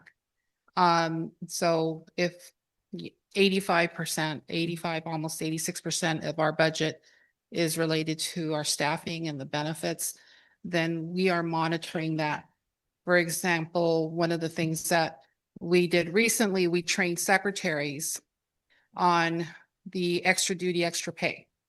And that's something that we had discussed in cabinet in terms of being able to use to apply of the funding that would be appropriate for extra duty, extra pay.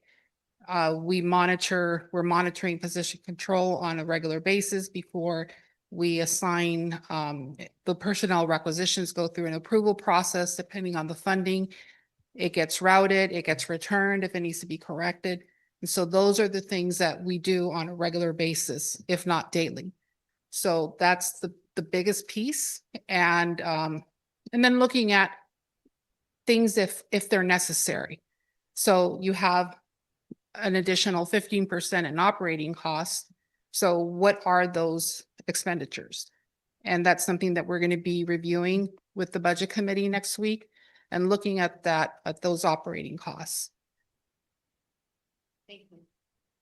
Thank you, trustee Saavedra. I'm echoing the same comments and sentiments of my colleagues. So I don't want to be repetitive, but the other question I do have is when we look forward, we're going to be running lean. I know we're turning it around and not have deficit spending, but my assumption is that it's a really lean budget in the out years through the information provided. And is our structure still the same, you know, in terms of number of schools? I know enrollment is projected to decline, but having the same number of schools, is that in this picture, in this financial picture? It is status quo. What we have today, that is the projection, and we do include the projection with the enrollment, the decline in enrollment. And so those are all included in the out years. So again, this is why we're presenting 5 years and not only 3. And this had been at the request of the board that we show this information publicly so that everyone is aware. Yes, absolutely. And I think to trustee Mejia's point, our advocacy for dollars is going to be huge during this, you know, moving forward time, so that we bring more dollars to the district however we can. So just urge all of us to play a role in that. So thank you very much for the presentation. Before we close out this session, we're going to do a point of personal privilege, and we have Ms. Billy Saavedra who would like to present something. She's coming up right behind you. So this may not be Lily's last presentation, but it is her last second interim report presentation. She'll be retiring this year, and I want to thank her for everything she's done for us in the district. One of my partners in crime at DO2. So thank you, Lily.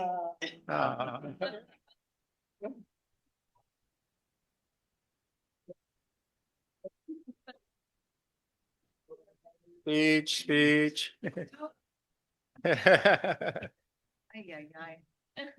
Or you want to wait to the official retirement? She doesn't like the attention, but she deserves it. So yes. So just warning. she has been able to take vacation time. So well deserved. So thank you, Lily. Thank you. Thank you, Lily, for For your your hard service. work. Thank you.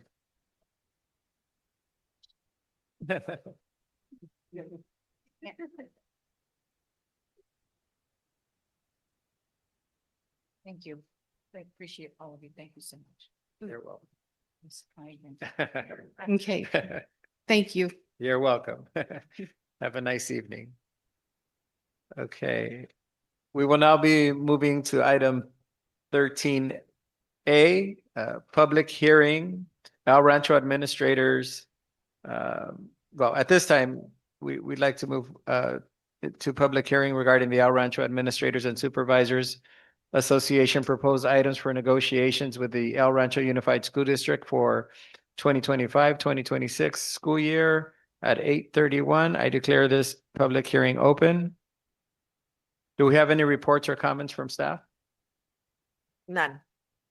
Is there anyone here who would like to provide public comments on this item? Hearing none, do any of my board colleagues have any comments or questions at this time? Hearing none, it is now 8:31 and this public hearing is closed. Moving on to item 13B. At this time, we are going to move to public hearing regarding the El Rancho School District's proposed items for negotiations with the El Rancho Administrators and Supervisors Association for the 2025-2026 school year. I declare this hearing open at 8:32. Do we have any reports or comments from staff? None. Is there anyone here who would like to provide public comment on this item? Hearing none, do any of my colleagues have any comments on or questions on this item? Hearing none, at this time it's 8:32. This public hearing is now closed. Moving on to item 13C. At this time, we are going to move to the public hearing regarding the El Rancho Unified District's proposed items for negotiation with the El Rancho Federation of Teachers for the 2025-2026 school year. I declare this hearing open at 8:33. Do we have any reports from or comments from staff? None.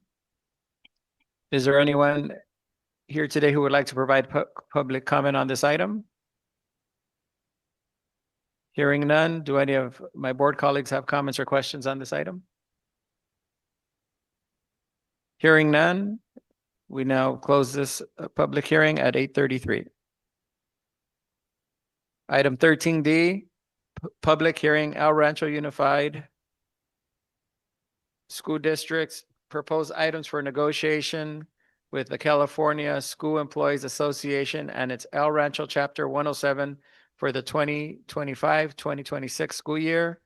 I declare this public hearing open at 8:33. Do we have any reports or comments from staff? None. Is there anyone here who would like to provide public comment on this item? Hearing none, do any of my colleagues have any comments or questions on this item?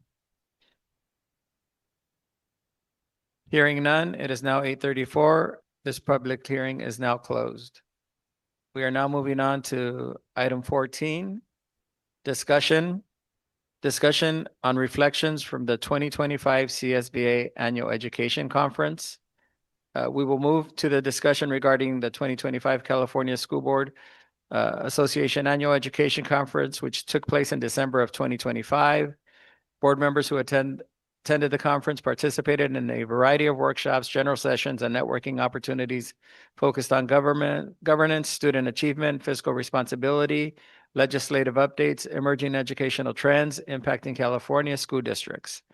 The conference also provided valuable insights into best practices in broad governance, policy development, community engagement, student wellness, facility planning, and educational innovation. This item has been placed on the agenda to provide board members who attended the conference with the opportunity to share key takeaways, learning experiences from the sessions they attended, highlight promising practices or strategies that may benefit the district, and discuss any legislative or policy updates that may impact our governance work. At this time, I would like to invite board members who attended the conference to share any highlights or insights they would like to report. Trustee Contreras? Yeah, thank you. Thank you for the opportunity to discuss, although it was a while ago, and I believe we did have some brief discussion at the meeting right after about how the conference went. And I believe we did forward some information that was maybe pertinent at that time to our superintendent. I did make a short list of the items of the notes basically that I took down during the meeting. So I'm gonna forward this list. It's 13 items. And some of them that include the workshops that I went to during that time. I will forward it to our superintendent, and I will have her get it out to all of the trustees so that they can see my notes. And then I would also ask that in the future for these events that we report as soon as possible, being that the information is a little bit more, fresh, and we're still excited and energetic, being almost three months going on 4 months down the line. It's a little hard to, I do have my notes, but at the same time, I would have loved to have had that same energy and that same information that I brought back. And again, I believe at the board meeting that happened afterwards, we did share some information. So that should be somewhere in our notes as well. So I'll be forwarding this information over to our superintendent. Thank you, Trustee Contreras. Thank you. Trustee Mejia? Yeah, I believe in the past we did have like a special meeting specifically for this, so we can write things on the walls and, and then I think it was Trustee Perez that said, okay, what 3 things can we implement? So there was a lot of great workshops. The ones that I attended, one of them was on CTE. And this one, it was called From Exploration to Opportunity. And I don't know if you guys want to go into that much detail, or I don't know what the parameters are around this, but I thought this one is really important. A, February was CTE month, but B, it does validate a lot of the work that the district is doing currently. I know that we have our Patterson, Paxton, which is great. This district identified best practices, including they had little tote bags that they would do career exploratory tote bags for the middle school, and they were expanding them to the elementary schools. I thought that was a great idea. I know that, for example, we were doing career day, right, at the high school. North Ranchito is doing one as well. So I think it goes in alignment with that. One of the things that they did focus on was making sure that there was no misalignment between the feeder schools and the high school. So that's something I thought that was very important. They do a lot of partnerships with the colleges. They have CCAP agreements, obviously the safe spots for the students that are going to be transferring into community colleges. They also work a lot with the cities as well. They would shadow the what do you call it, city council. They would do such things as, okay, help us plan the new city. And we're kind of doing that with our youth ambassador programs that we have, but I'm not sure if specifically aligned to that. So that one was a pretty good one. And again, like Trustee Contreras said, I'll go ahead and forward my notes as well. The other one that was really good was on an intensive assistant model, and I spoke to you a little bit about that. So for this one, it's about focusing on strands of, there's so many strands, right? So for example, we used to have power standards. You can't cover everything, but really focusing on the ones that are gonna help you move the students forward. That was, I think, very important. In the past, we used to have a power standards. I don't know if we still do or not. And I know that you're working on the new elementary report card. So you're looking at all that as well, right? Related to that, it was about again, validating what we're doing, PLCs. And it was something that we're doing already, but again, there's also a lot of reteach and retest, tight and loose, some of the things that teachers are going to do and not do. There's some non-negotiables, and then there's some negotiables as far as what they're teaching. So that one was a really good one as well. Just the last one that I want to share is related to food services. And This one is about elevating food services because it's more than food services. It's nutrition, right? They provide nutrition to our students and they help our students when we talk about the whole child. And I'm hoping that maybe we can consider also elevating that department where it's not just food services, but nutrition services. Where is it at? Again, I'll share my notes with that, but one of the things that I know that we have is that board policy 5030 for wellness. It's important to not just, again, I always say this, not just have a plan and put it on the shelf, but actually really, really, we got to live it. So I'll share my notes related to that as well and how they're implementing that really well at their district and how it's helped student achievement because they do have data on that as well. That concludes my sharing. Thank you. Thank you, Trustee Mejia. Trustee Saavedra? Thank you. I had the pleasure of bumping into some of you guys at different sessions, so that was nice to see you guys also participating. I attended one with the superintendent as well. A lot of the stuff that I went to was for my own edification. I went through the Brown Act. I went through one called Board Bylaws, spelled BORED, and because I'm nerd, yes, I was like so excited in that class. They're like, no one could be excited in this class. And I'm like, well, yeah, I am. So it was pretty cool. I learned I think one of the biggest takeaways I had, and it's something that I just reinforced my whole life, is meeting students where they are. You don't know what a child has gone through. It's like the story about the kid that wants to borrow the pen. He doesn't have a pencil, but he woke up super early. He dressed his brother. He was sick. We have no idea what these kids are going through. And the minute they enter our doorway should be their safe space, right? Minimum, safe so they could learn, so they could succeed, so they could have everything that they need. So it was very interesting to see how those barriers could be removed. Focusing on school climate, multi-tiered supports, ELAP, and it just gave me a lot of reassurance in this district because a lot of the things that we are doing are very forward thinking, are things that they're saying you should implement. And I'm like, oh, well, we're doing it. So that is good, but that doesn't mean we should be complacent, right? That means we should want more and we should always hope for more for our students. Then we did go, I saw, I don't know who I saw in that class, but over housing, I went to two different sessions. One was like about the pitfalls. So when they came to talk to us about housing, like it was nice to hear their perspective. We also heard from other school districts. There was like a networking event and what they're doing and how they've gotten creative funding and what works and doesn't work, bad ideas, stuff like that. LCFF and restricted versus non-restricted, just anything I could attend that could possibly help me out so I can understand everything that gets talked about here a little bit more. And that was my biggest takeaway, is just, we need to find a way to break down those barriers to get our kids here, get them safe, make them feel included, and make our parents feel welcome so that we're all on the same team. But I can forward as well my notes. I have some of the presentations were like, they sent them to me like via, yeah. So, and I sent some of them. Okay, so we're good. Thank you, Trustee Saavedra.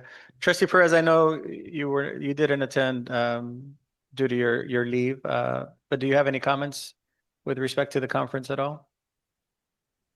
No, if you can just resend it, because I don't even remember those emails. So if you could just resend the stuff, that'd be really helpful. Thank you.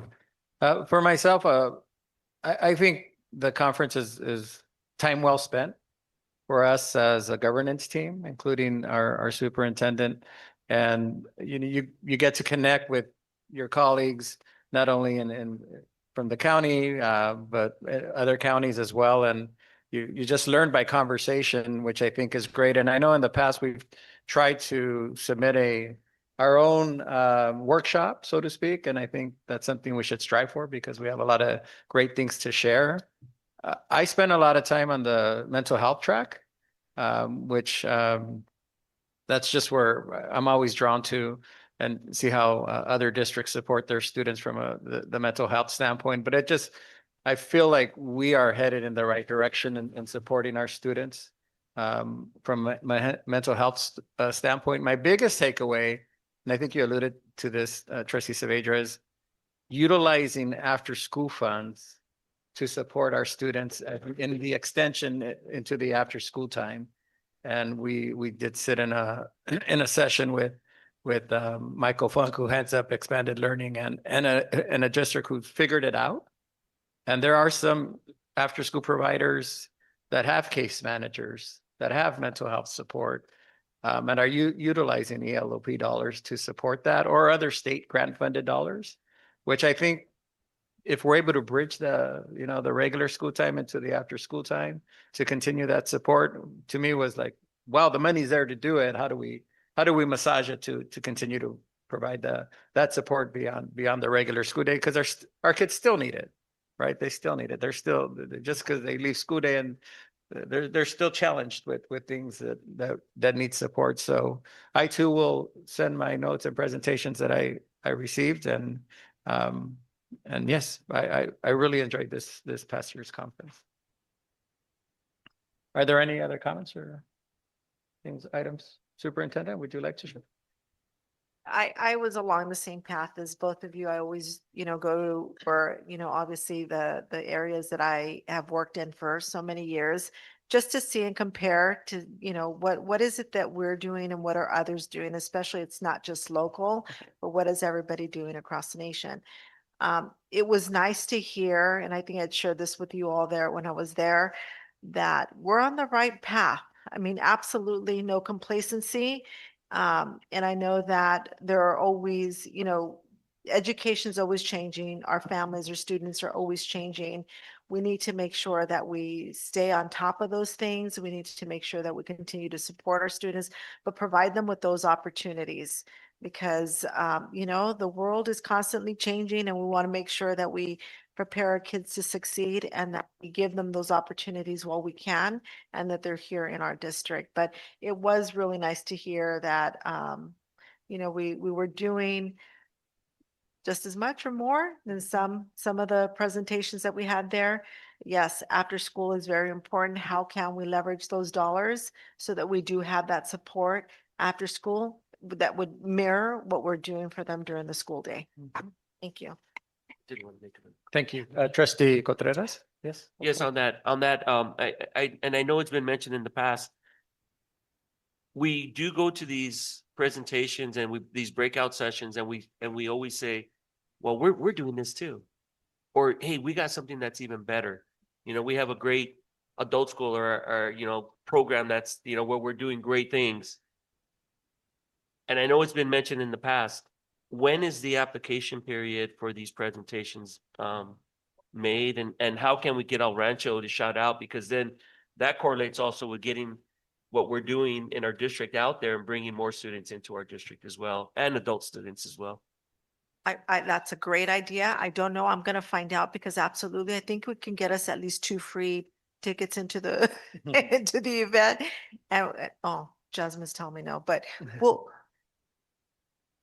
we didn't. Oh, okay. But we love to always share, our thoughts. We're just talking about our internship program that is not common to many districts, even that, and that's working on attendance. We can definitely look at. And I'm sure we can look into what our adult school program is doing because they're doing great things as well. So what the latest and greatest is and what they're doing to help increase attendance at our adult school. So with that being said, Mrs. Renteria, thank you for everything you're doing.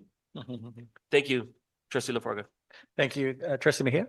Yes, thank you. So along those lines, this isn't a presentation request, to present, but the Golden Bell.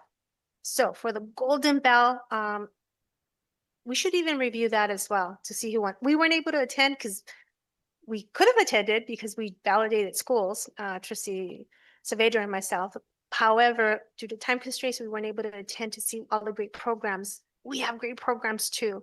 However, we as a board need to show support for those programs. I know that I've requested some for McGee Elementary for them to come and present.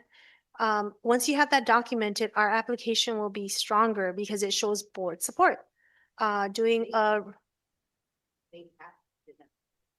yes. No, it's just, it's about, yes. Yes, we need to show support. Also, like for next year, we should do a CTE resolution and include examples of CTE, our own programs. Again, it will make our application stronger because there's an actual resolution. I believe for one of the schools that I validated, it was literally their board policy. And I don't know how they got it because we have board policies as well. But anyways, but I don't know if we did that when we did our applications. We have some great programs that are award winning, and we need to push for that. So thank you for that. Of course.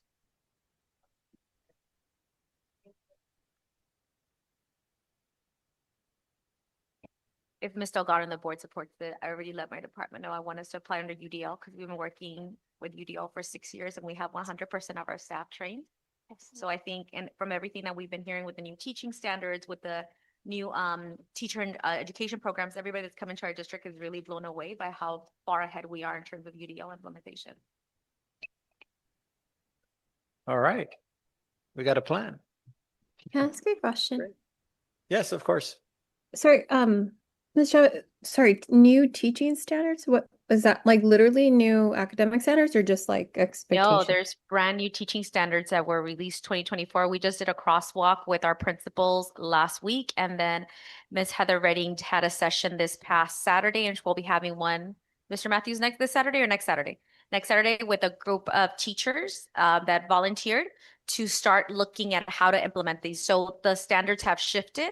They're much more inclusive of Like the Common Core? Sorry? No, teaching The standards, Common Core? not, no. Oh, the- okay, that's when I misunderstood. Okay, I was like, Yeah. wait, they changed the Common? Yeah, Okay, sorry, I California, get yeah. you. Yeah, so it's more Okay. for the teaching. So what we're seeing a lot of is UDL is being included in that language. Okay, got it. Thank you. Thank you, Trustee Perez. Thank you, everyone, for sharing your takeaways and insights from the CSBA conference. We will now move on to item 15, comments and reports by Superintendent and Cabinet. Superintendent? Yes, thank you very much. So I wanted to take this opportunity to share a little bit about what's coming in the summer for our summer school program. I want the community to be aware and start making your plans. There'll be more information from your school sites and on the website, but we will run our program from mid-June through mid-July, with some opportunities extending into early August. Most of our summer programs will begin on June 12th and run through July 2nd, providing students with several weeks of learning and enrichment programs. At elementary level, students will have access to a variety of engaging programs such as our extended school year program, ELOP. And then we also have an opportunity through our academic enrichment program. It'll feature soccer themed lessons connected to the excitement of the World Cup. Yes, we'll have kinder boot camp, summer bridge, summer reading explorers. So lots of great opportunities for elementary. For middle school, we'll have intervention, robotics, accelerated programs. Those programs will run from June 12th to July 2nd, with a second accelerated session from July 6th to the 17th. And then at the high school level, we'll have our normal summer school as well as ESY, or extended school year. And that will run from June 12th through July 17th. Our ATP program will run from June 16th to July 9th. Sites that will be used will be Durfee Elementary, which will host also South Ranchito and North Ranchito. Valencia will host Rio Vista, and Rivera Elementary will host McGee Academy and Bernie Tech. All secondary sites will use their own sites, as well as, secondary, El Rancho and the middle schools. And then last week I attended the Schools to Watch recognition with Ms. Jasmine Chavez Diaz, Dr. Kimes. What a wonderful event. We got recognized for redesignation at STEAM Academy. So it was nice to see Dr. Kimes receive that award, and congratulations to the staff there. We're looking forward to our other middle schools receiving their redesignation next year and the following year. We're hopeful. Yesterday, I participated in Professional Development Day for certificated staff and classified. I had the opportunity to visit nearly every session. Ms. Jasmine Chavez Diaz was dragged along with me, so we came everywhere we came here, but they were at lunch. So we saw mostly everybody, a couple of them were already at lunch. But it was really nice to see the engagement, the excitement. Everybody was participating, and we heard great comments and feedback about the opportunities that they had. I also want to congratulate El Rancho High School. I know it's been a long time, but we participated in the decathlon banquet. Our decathletes earned 4th place overall and brought home 52 medals, of course, reflecting their hard work and dedication. We also want to recognize Mr. Francis and Mr. Malgar, who were recognized as LA County Coaches of the Year. That's right. And the middle schools, I want to share a little bit about them. They participated in the pentathlon this past Saturday and had a great showing. They placed in the top 10. And then lastly, I want to just congratulate Student Support Services and thank all of staff in El Rancho Unified that participated in our attendance outreach as we spoke earlier today, and I heard comments. Attendance is absolutely important. And it's not just because of the funding we get, but it's because of the importance that is what is needed for the students to succeed in this district. And that's for them to be here present every day, not only to receive the academic support, but also to receive social-emotional wellness support for those that are needed. We did have some very serious discussions with families today. We don't understand the challenges that are out there. And I'm very grateful to be working in this district because I know the great programs and services and supports that we have. And I know that if we can get kids to school, we can provide those supports for them. But thank you again. It was successful. We had a great time doing it. It was great to engage with our families. Thank you. Thank you, Superintendent. Moving on to item 16, Board of Education announcements and acknowledgements. I'll start with Trustee Perez. Thank you. Good evening. So happy Women's Month. I saw a post and it said we made all of you. So thanks to women. But honestly, just as a new mom, huge shout out to all the moms out there. It is a lot of work. So huge shout outs to everybody. And I do want to give a huge shout out to our superintendent. I couldn't go to the women's conference, but they were showing it all over social media. And so just it makes me so proud to know, she's representing us. And so Dora, huge congratulations. Sorry, I'm just going through my thing. I know Ms. Mejia also talked about it, the CSBA Advocacy Week. Their focus this time is closing the achievement gap, and I know we have a resolution for that. And so just, again, reiterating, focusing, setting goals. And so I'm glad that we're, looking into the new teaching standards. I feel like that's going to help tremendously. Sorry, one thing that I wanted to talk about. So as a new mom, I heard about a program called the Dolly Parton Imagination Library. I was told that I believe Ms. Natalia and a couple of our staff had already looked into it prior. So apparently they're kicking it off. And so what it does, it mails a free book to all the students under the age of 5, or including the age of 5. So for example, my baby would get a book every month for free. You have the option of an English book or also a bilingual book. So I saw an example of one. The book has English and Spanish. And so Dolly Parton founded this in honor of her father. He was unable to read and write, unfortunately. And so her whole mission is about literacy and dream more, learn more, care more, and just making sure that every child has access to books before they even start school, right? I know that the district, we focus primarily on preschool. I know we have the Mommy and Me program, but how great would it be that that a parent can sign up their kid even before that, and they'll have a book every month to learn with them and create their little library at home. And so some of the information that I was receiving was the state of California, they are able to fund 50% of it for now. The cost for a child per month is only $130. And so we're, I was looking into how much would that cost for the city of Pico, given those numbers. And so, one of the things that I was hoping to see is that the board would be interested of bringing that. It wouldn't be something that that the district would run. Pretty much the way that other cities do it is they partner with a local 501c nonprofit, and they run it for them. They also partner with local organizations or companies. And so every book actually says this month's book is sponsored by I don't know, XYZ company, right? So partnering with the local partners to making sure that one, it's a partnership between the community and that we're pushing for literacy. So I'll be bringing up a future agenda item to see if we can get more information on this. I know we scream literacy. I just think it's a great program that we can bring that will benefit all our students. And with that, I do have a medical procedure coming up, so I'm sad if I miss any of the March events. I will be there, I promise, in April. So yeah, I just wanted to say, oh, and one last thing. I always say this, but please, please, please enjoy your spring break. Enjoy it, turn off your computers, and just relax and spend time with family and friends or by yourself. And I just wish you a happy Easter. That's all. Thank you, Trustee Perez. Trustee Saavedra? Thank you. Congratulations to the El Rancho Decathlon team.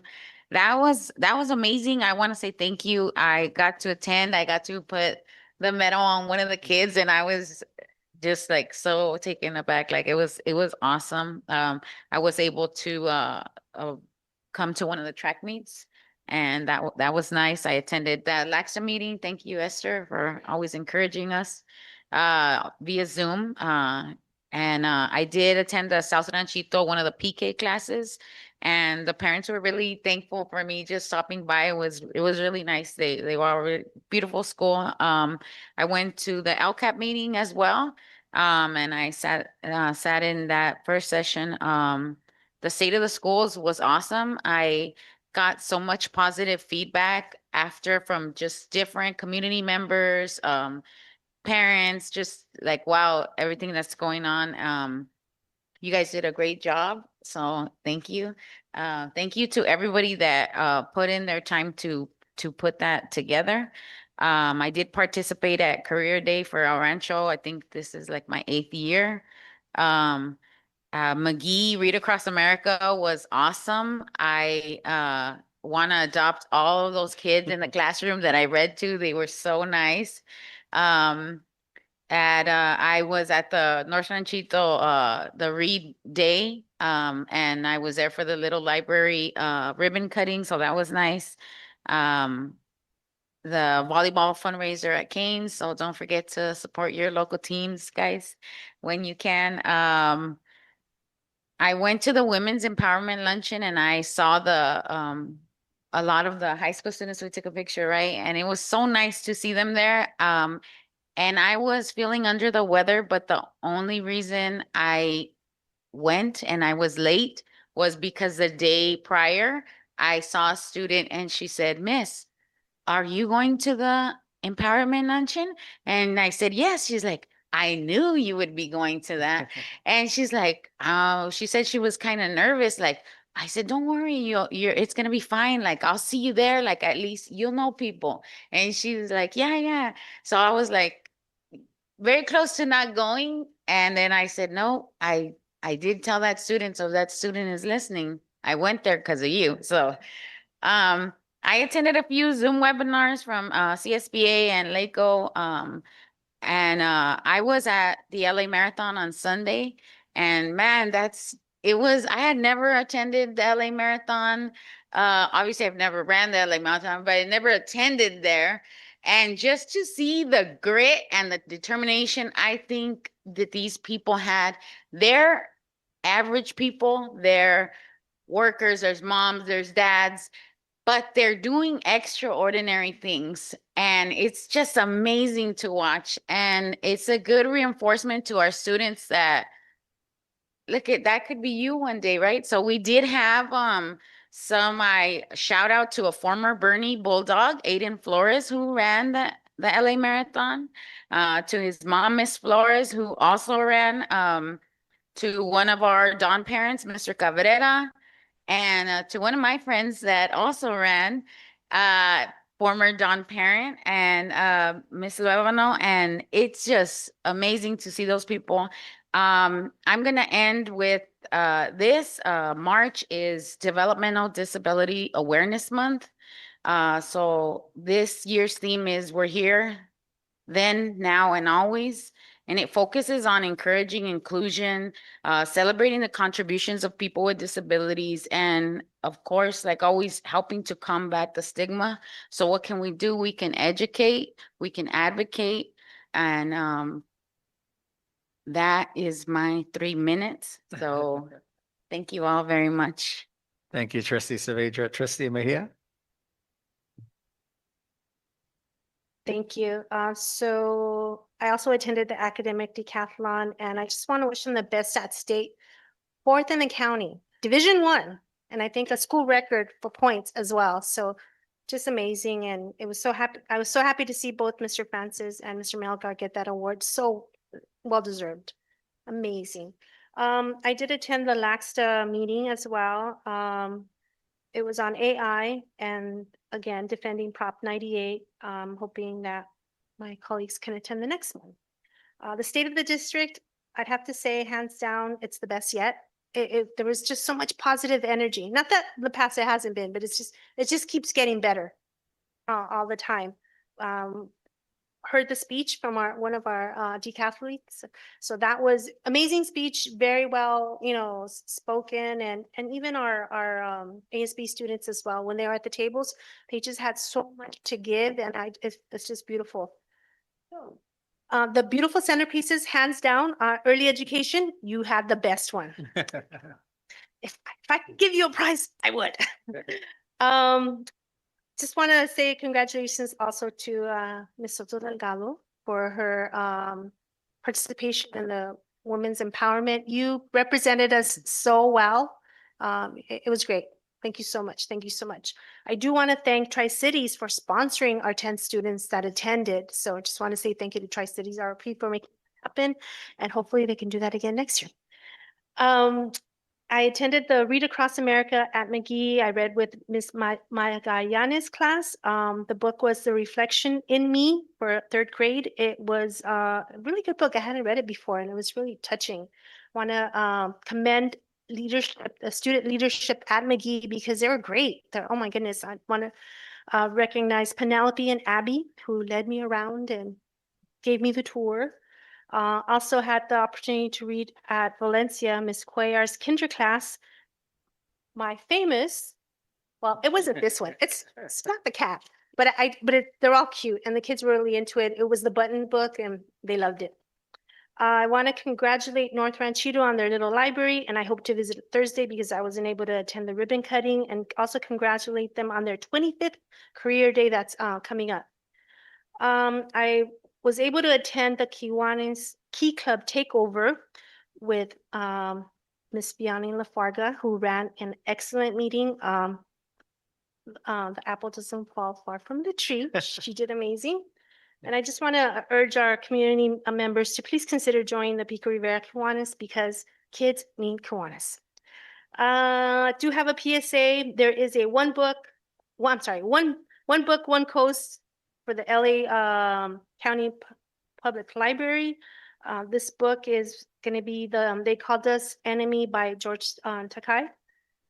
And I want to also invite, like as I mentioned before, invite my colleagues to the next LAXTA meeting, and also our superintendent cabinet.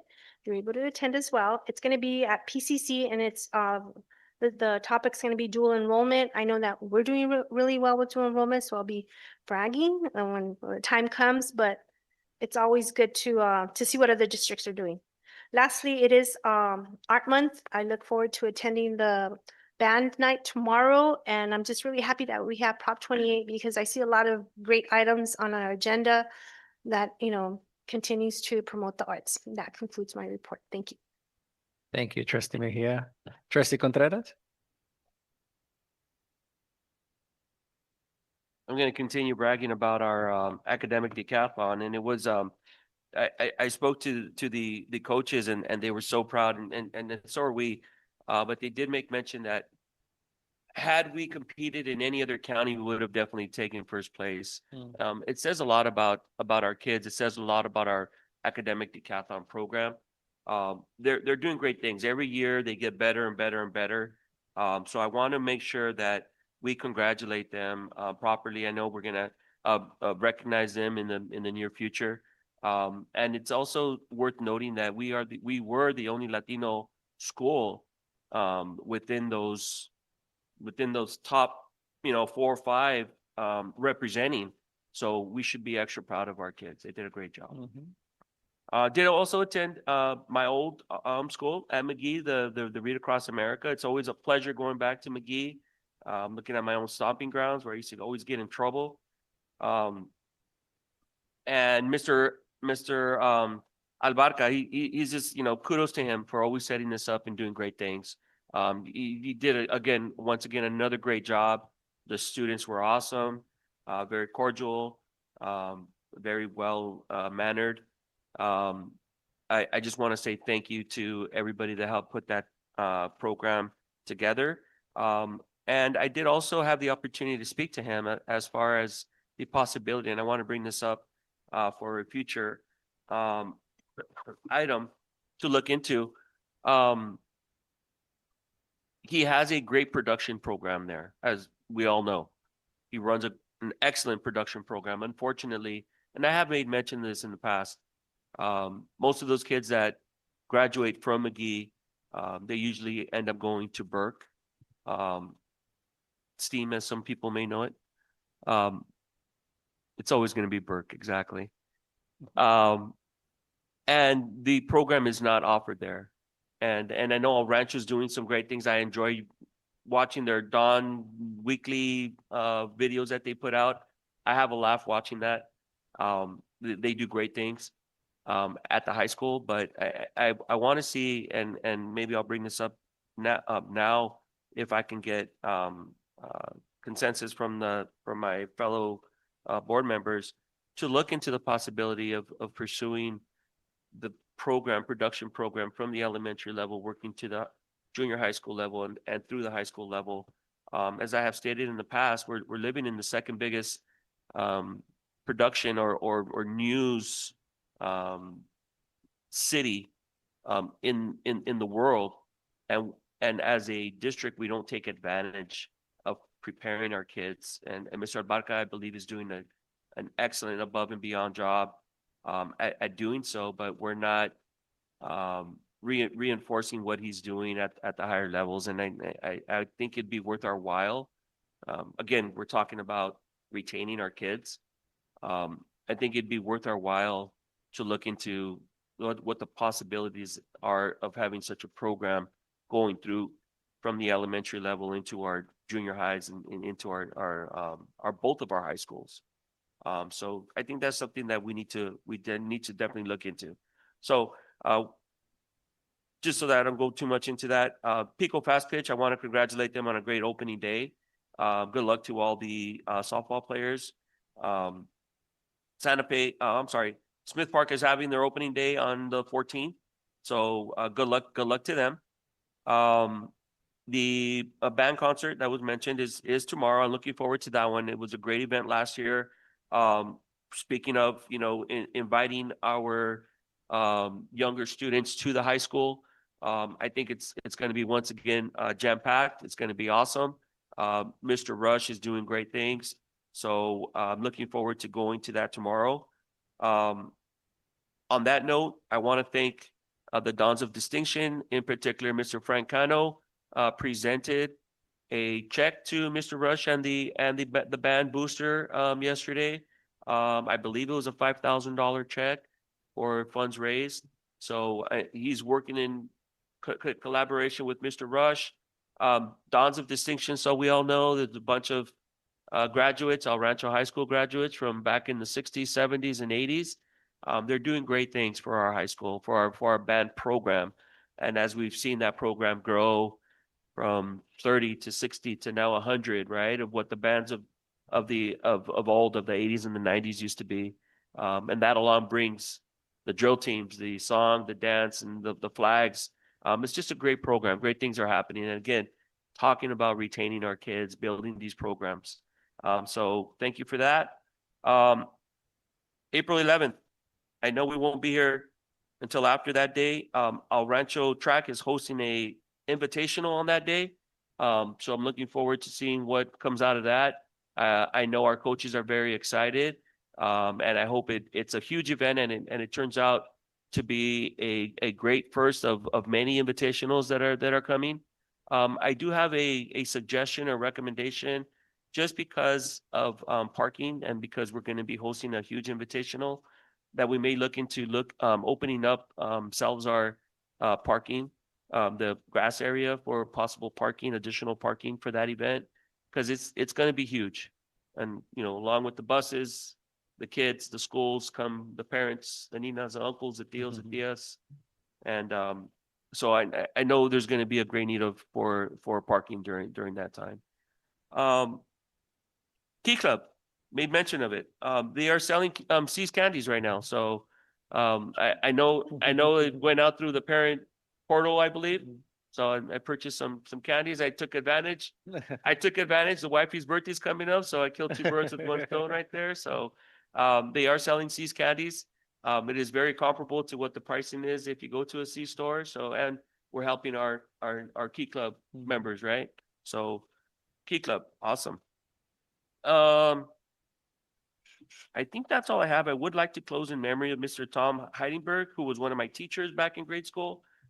He is survived by Miss Denise Heidenberg, who also was one of my teachers in grade school. And recently passed away. So I'd like to ask the board if we can close in memory of Mr. Tom Heidenberg, one of my very inspirational people I looked up to when I was a kid. And I believe Mr. Matthews, if you have any words to say. Or we can do it after closing. No, when I first began teaching at Burke, Tom was one of the first people I met, and we would go to lunch almost every day. And he was also the annual advisor for decades. Is there for over 30 years. Great teacher, taught bright students like you. Thank you. And he was just a good friend, inspiration to a lot of people. Even when he retired, he started helping with people that were having problems. I won't get specific, but people were having problems officially. And he worked with them to counsel them and stuff like that. Truly inspirational individual. They did end up reaching out to me when I started working with the board, and we have a open communication. That's how I found out. But after all these years, it's great to still keep that communication with them. So if we can close in his memory, I'd appreciate it. Absolutely. Thank you very much, Trustee Contreras. For me, a lot of the same stuff, but wanted to just make sure I acknowledge our academic decathlon team and our coaches for their placement and the coaches awards and recognition as coaches of the year, and wishing them well at the next level. What I appreciated about the state of the schools was that it was student-centered. We had our jazz band, we had our choir, we had our speakers, and they're really the highlight. We were there for them. We were there to highlight their successes, and having them at our tables was really a treat because that's why we're engaging with them, we're connecting with them. And I believe it was the advisory, right? You're the superintendent advisory group that showed up. So just thank you to everyone who put that together. Our AV team in the back, from a production standpoint, it was just all well run, and I too also received a lot of great feedback. So I just want to thank everybody that attended. I did attend the attendance matters outreach this morning alongside our superintendent. I want to thank our student services team for putting that morning together. I believe the outreach was about 100 students that we were knocking on doors for, and families. It's really an enlightening experience to go and talk to families who are having difficulties and getting our students back into to regular rhythm of attending school. It's super important. Want to thank all the volunteers from our school sites. It was I'll just call it an army of El Rancho staff that went out and knocked on doors today and shared the resources and even left behind information for our families. But it was also an opportunity to celebrate those that do have good attendance as well. So we carried certificates if we were able to give them to the parents for the students that are achieving great attendance for the school year as well. So thank you to everyone who put that together.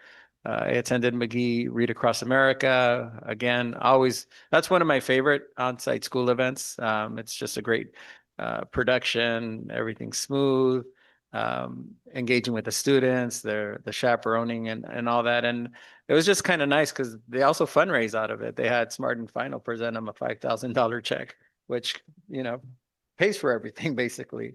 And they brought the Laker cheerleaders and all that. So it's a great experience for the kids as well to feel like they're getting special visitors to the campus as well. And I read a Pete the Cat book. I forgot which one. It was the first grade, so I was nervous. Huh? But it was the first grade, that's always a challenge because once you get them talking to you, you just got to keep powering through the reading part. So that was a lot of fun. We're in the middle of Women's History Month, and I just want to acknowledge all our strong women leaders in this room, and thank you for representing us as a district, as a board member, as staff. Your leadership is certainly appreciated, and I'm humbled to work alongside you in this work in education and in our district. We're also coming up to Cesar Chavez's birthday and holiday that we do celebrate in California. I think one of the things that when I was reflecting on the attendance matters this morning is this, the term that the phrase that he coined, I'm sorry, si se puede, right? Si se puede. That's when you're down, si se puede. When things are tough, si se puede. Yes, we can. Yes, we can. So just want to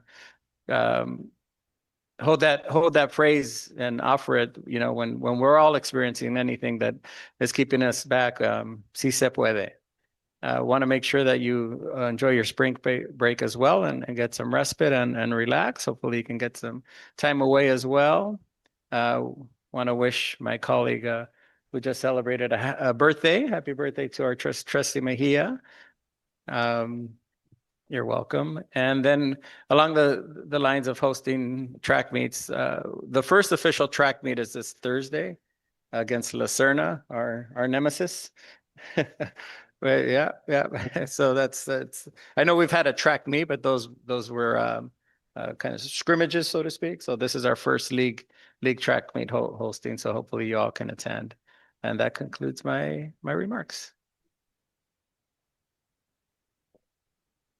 I don't think they've started the.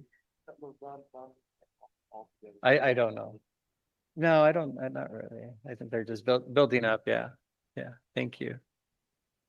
Okay. Now moving on to item 17, consent agenda. Do we have items that need to be pulled?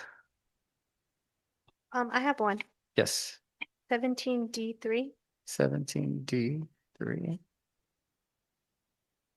Okay. Any other items that board members? Okay, hearing none.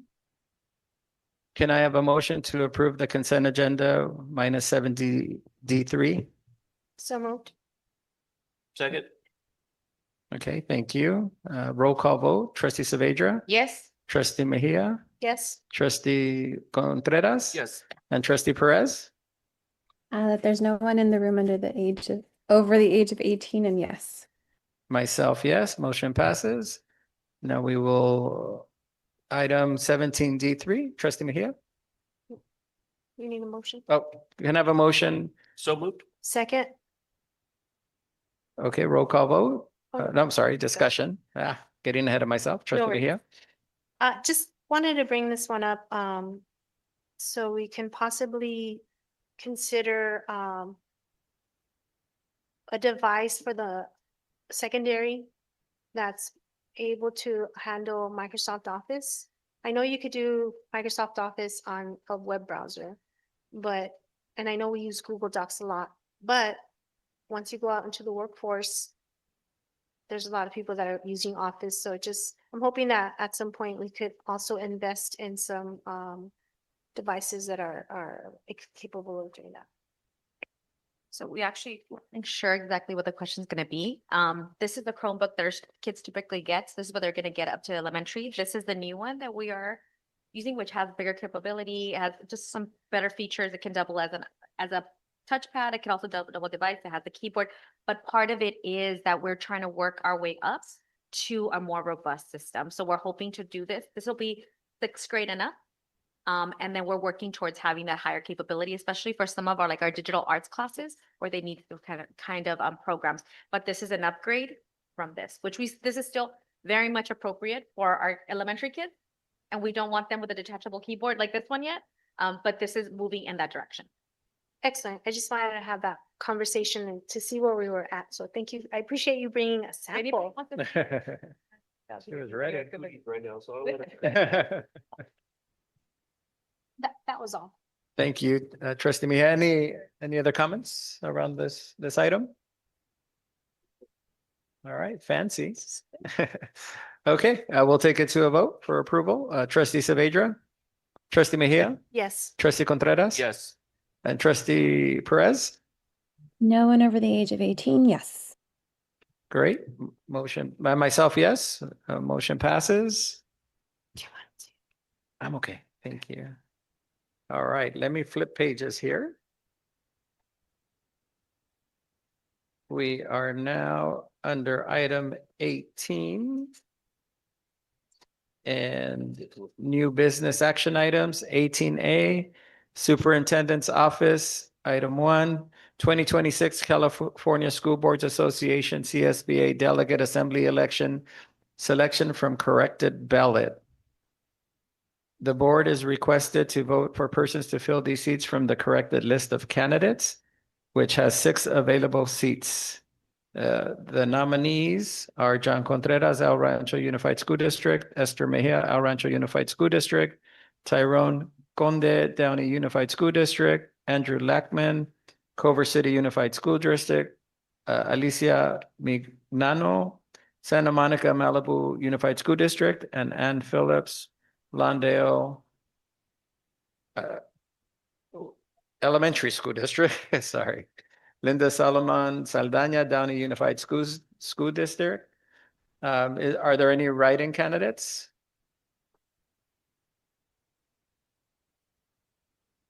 Hearing none, may I have a motion?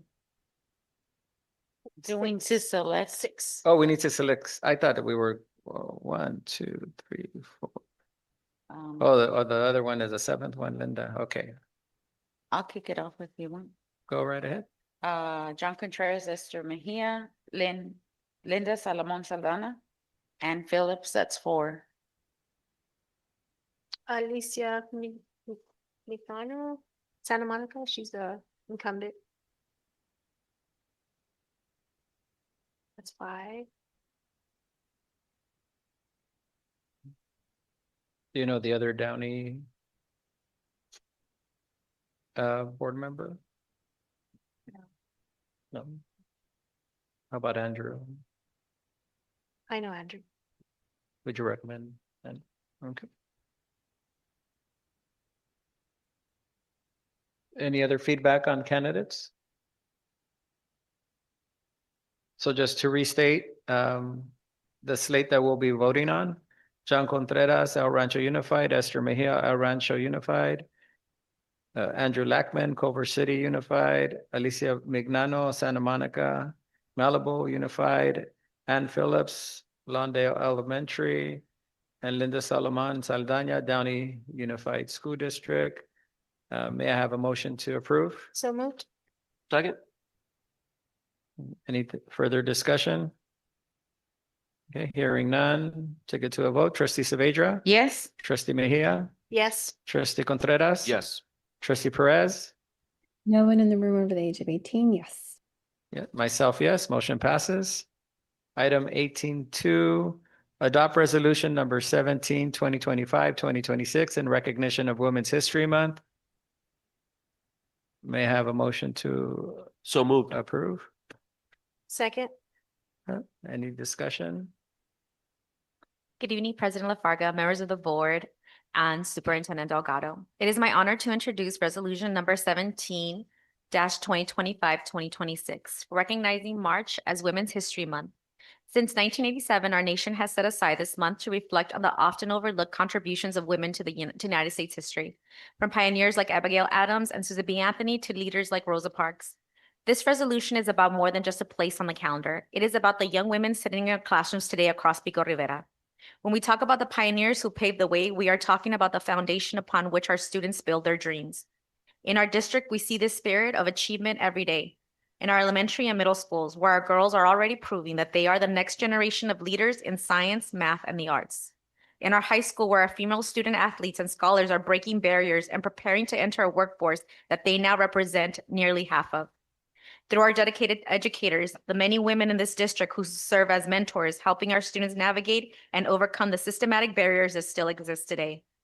By adopting resolution number 17-2526, the El Rancho Unified School District Governing Board of Education officially recognizes these contributions. We recommit ourselves to ensuring that every girl in our district knows that her history is valued and her future is limitless. Thank you. Thank you very much. Any additional comments? Yes, sir.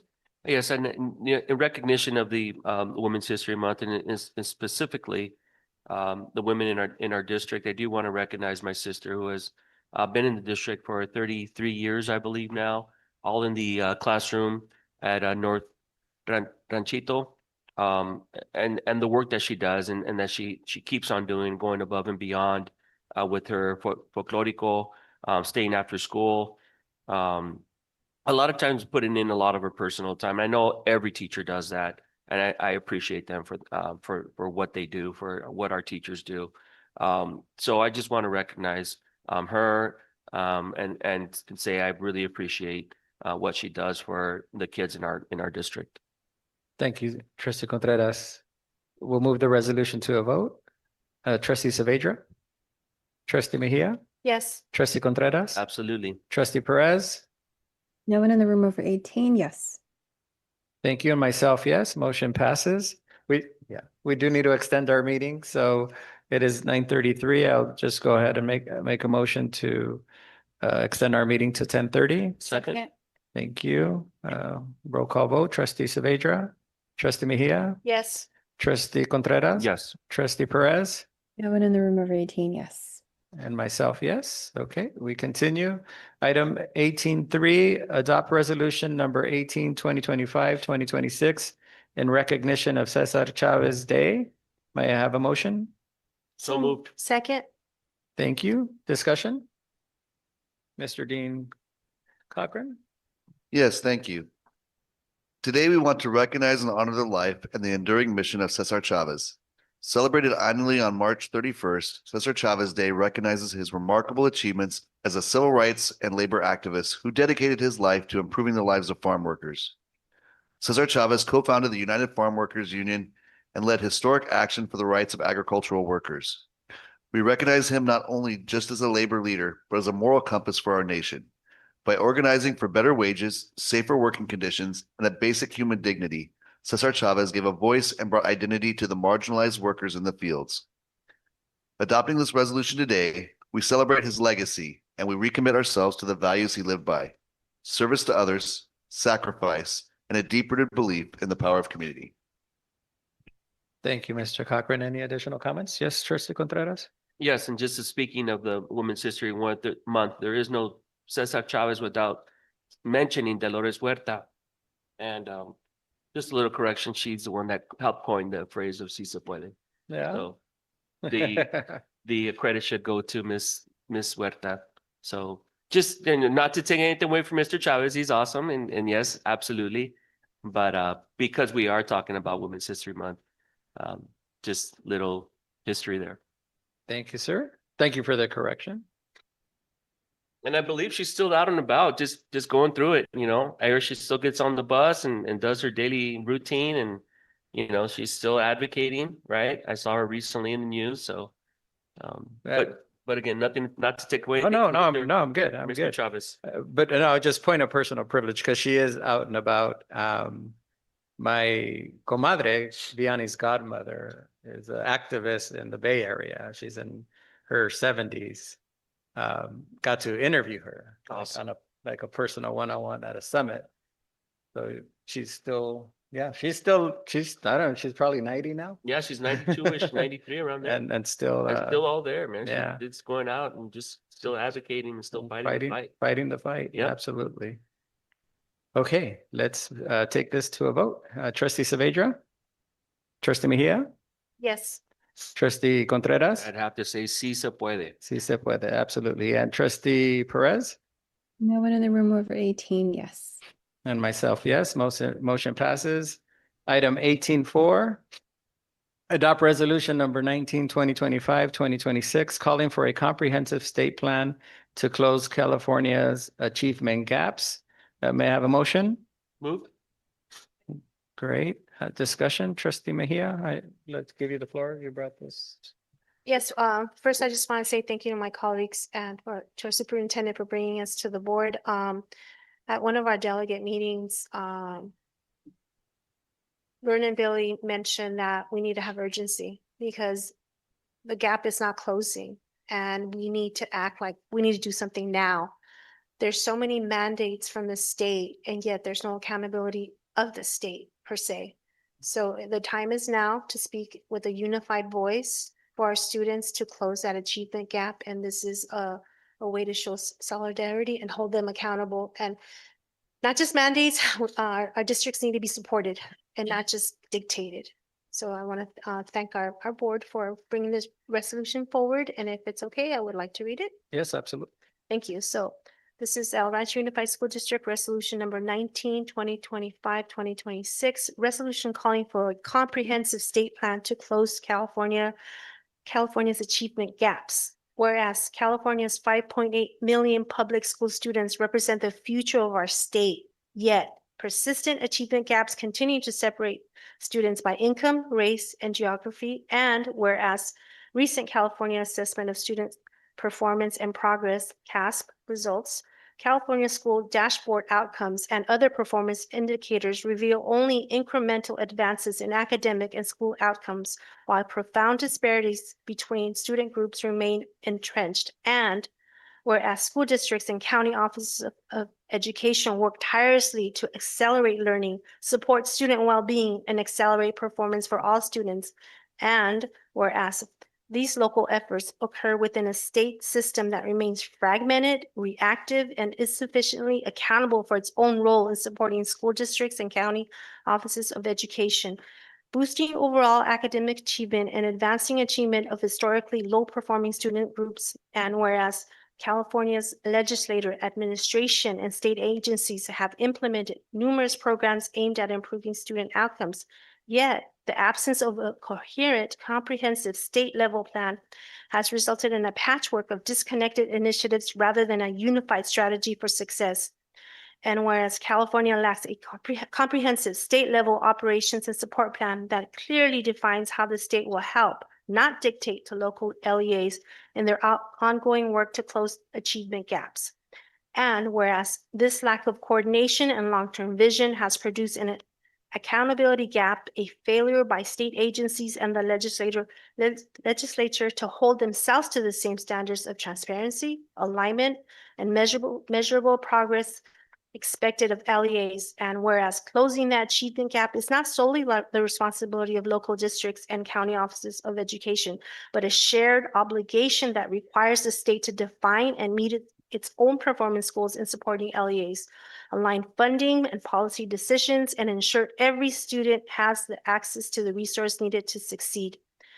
And whereas true accountability means that the state, like local school districts and county boards, must adopt clear goals, measurable benchmarks, and transparent reporting to the public on its progress in improving outcomes for California students. And whereas the future of California's economy, civic health, and democratic vitality depends on the success of all students, and continuing stagnation in academic performance threatens the state's workforce, competitiveness, and quality of life. Now, therefore, be it resolved that the governing board of El Rancho Unified School District calls upon the governor, the legislator, and relevant state agencies, including the California Department of Education, the State Board of Education, and the California Collaborative for Educational Excellence in collaboration with statewide education organizations like CSBA to jointly develop and adopt a comprehensive state level plan to support local educational agencies in closing the achievement gaps, and be it further resolved, such a plan should establish specific measurable goals for state agency roles in supporting LEA's outcomes, align the state budget with these goals, ensuring that funding decisions advance coherent long-term strategies rather than isolated programs, and create a public state of the gap dashboard, providing ongoing data on how the state is meeting its obligations to support LEAs and promote educational equity. And be it further resolved that the governing board affirms its continued commitment to closing achievement gaps and providing equitable educational opportunities for all students, while urging state leaders to act with urgency, coherence, and accountability in addressing this statewide challenge. And be it further resolved that the governing board shall transmit this resolution to the California School Boards Association for inclusion in its statewide advocacy efforts, encouraging coordinated state action to help LEAs close achievement gaps and improve outcomes for every student in California. Adopted this 10th day of March, 2026. Whew. You have some water? Thank you, Trustee Mejia. Any additional comment? Great. Thank you very much for bringing this to the forefront. Can We I will take it to a honor? vote. I'm sorry, go ahead, Trustee Perez. Oh, sorry. I don't know if you can see. Thank you, Ms. Mejia, for bringing it to the forefront and always bringing all of these to the forefront. I love the resolution. Sorry, I lost it. In the first page, right? Closing the achievement gap is not solely a responsibility of local districts and the counties. It's a shared obligation. I feel like sometimes on the ground, teachers and staff are like, what are we doing at the district level or at the school level? And then the schools are like, well, what are we doing at the district level? And so I think this is a huge opportunity for us to be like, well, what are we doing at a state level? Right? Because if the state gets it together, then it trickles down. And I feel like that accountability. So just thank you. Thank you. I'm glad we're bringing this to the forefront. That's all. Thank you, Trustee Perez. We'll take it to a vote. Trustee Saavedra? Trustee Mejia? Yes. Trustee Contreras? Yes. Trustee Perez? No one in the room over the age of 18? Yes. Thank you. And myself, yes. Motion passes. Item 18.5. Adopt resolution number 2026, school board candidate statement. I may have a motion. So moved. Second. Thank you. This is just a procedural vote. Are there any discussion? Okay, hearing none, take it to a vote. Trustee Saavedra?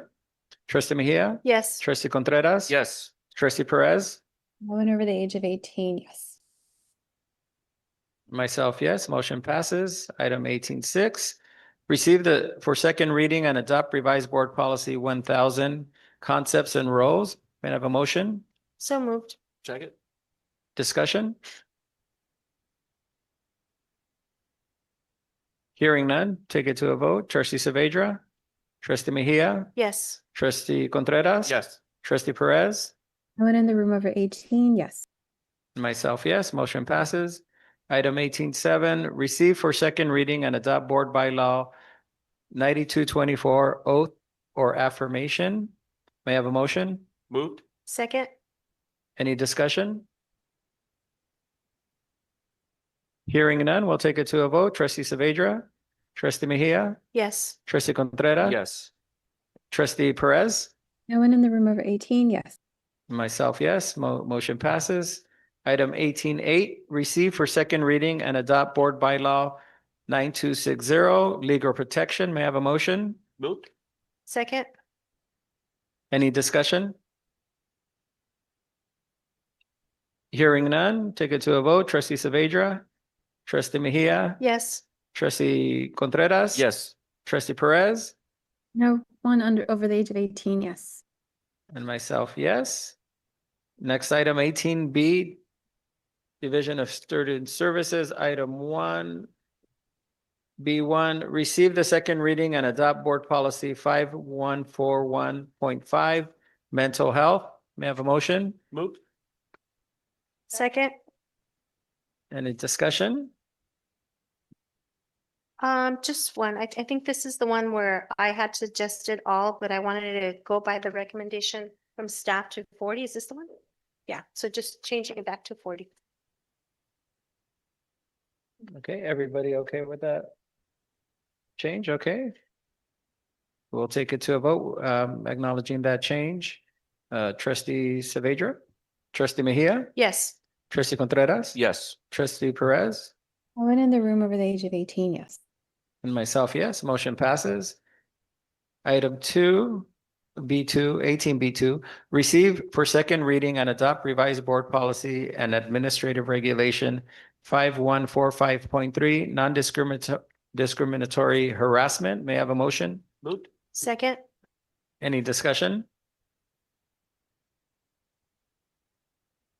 Hearing none, take it to a vote. Trustee Saavedra, trustee Mejia, Yes. trustee Contreras. Yes. Trustee Perez, No one in the room over the age of 18, yes. and myself, yes, motion passes. Item 18B, 18C, Division of Educational Services. Item 1, receive for second reading and adopt board policy 0441, artificial, I'm sorry, Not that one. not those, no, everything under C. Yeah. Yeah. Except for C1. Yeah, so did I read it? Yeah, so may I have a motion? So moved. Second. Any discussion? Yes, on this one as well, I believe that I had requested the word shall rather than should, and based on the recommendation by cabinet, revert to should.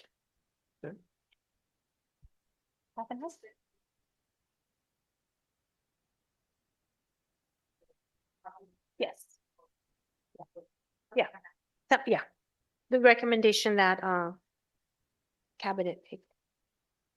Everyone good with that recommendation? No, we're good. We'll take it to a vote.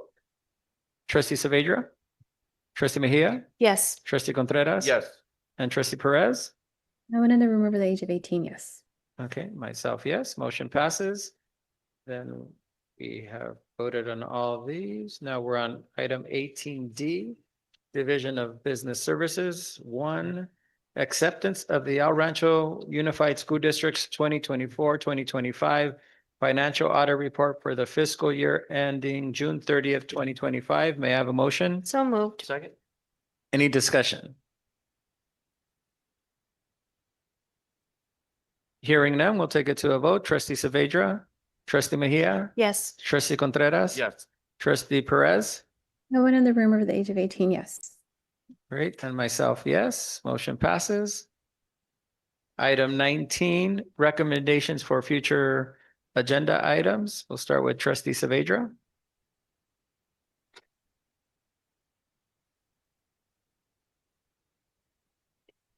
I attended a women's empowerment summit somewhere else, and they had a lot of high schools there. They had about I want to say like it was from a congresswoman, so they had the 4 different high schools from that area, and they just had a busload of kids. And so I would like to see if that's something that we could do with our district, because I feel like the girls that attended from El Rancho and Salazar were very much impacted, so that we could have one at the high school just for focused on just the students and just empowering them, because a lot of the recurring themes I kept hearing is, I feel like I don't belong in this room. I feel like I'm, imposter syndrome, and just be able to give them the tools and the power to anything that we could do, mentor, or to provide them with that support. So if that's something that we could look at. Also, I know. I'll second that. Thank you. Oh, I apologize. Thank you for seconding that. I wanted to remind everyone, again, that, so the delegate assembly is May 15th, 16th, and 17th, I believe, for CSBA, and that calendar has been out for about a year and a half. I just wanted to, if we could somehow, when we look at planning things, like, that's why I have been asking the date of the 5K. Because again, it lands on this weekend, so I'm a delegate, Esther's a delegate, John's a delegate, we think we're all delegates, right? So it would, I would like to participate in both. Unfortunately, I don't know how that's gonna happen, but so I'm just requesting again for that. Also to make sure that those dates are good for the track team, because if they're in season or it's towards the end of the year, that might not be the best time, maybe before their season, so they could get practices in or something like that. So we could talk to the chamber or whoever it is that is organizing with us to kind of keep that in mind. No, nobody, just us. Oh, well, all right.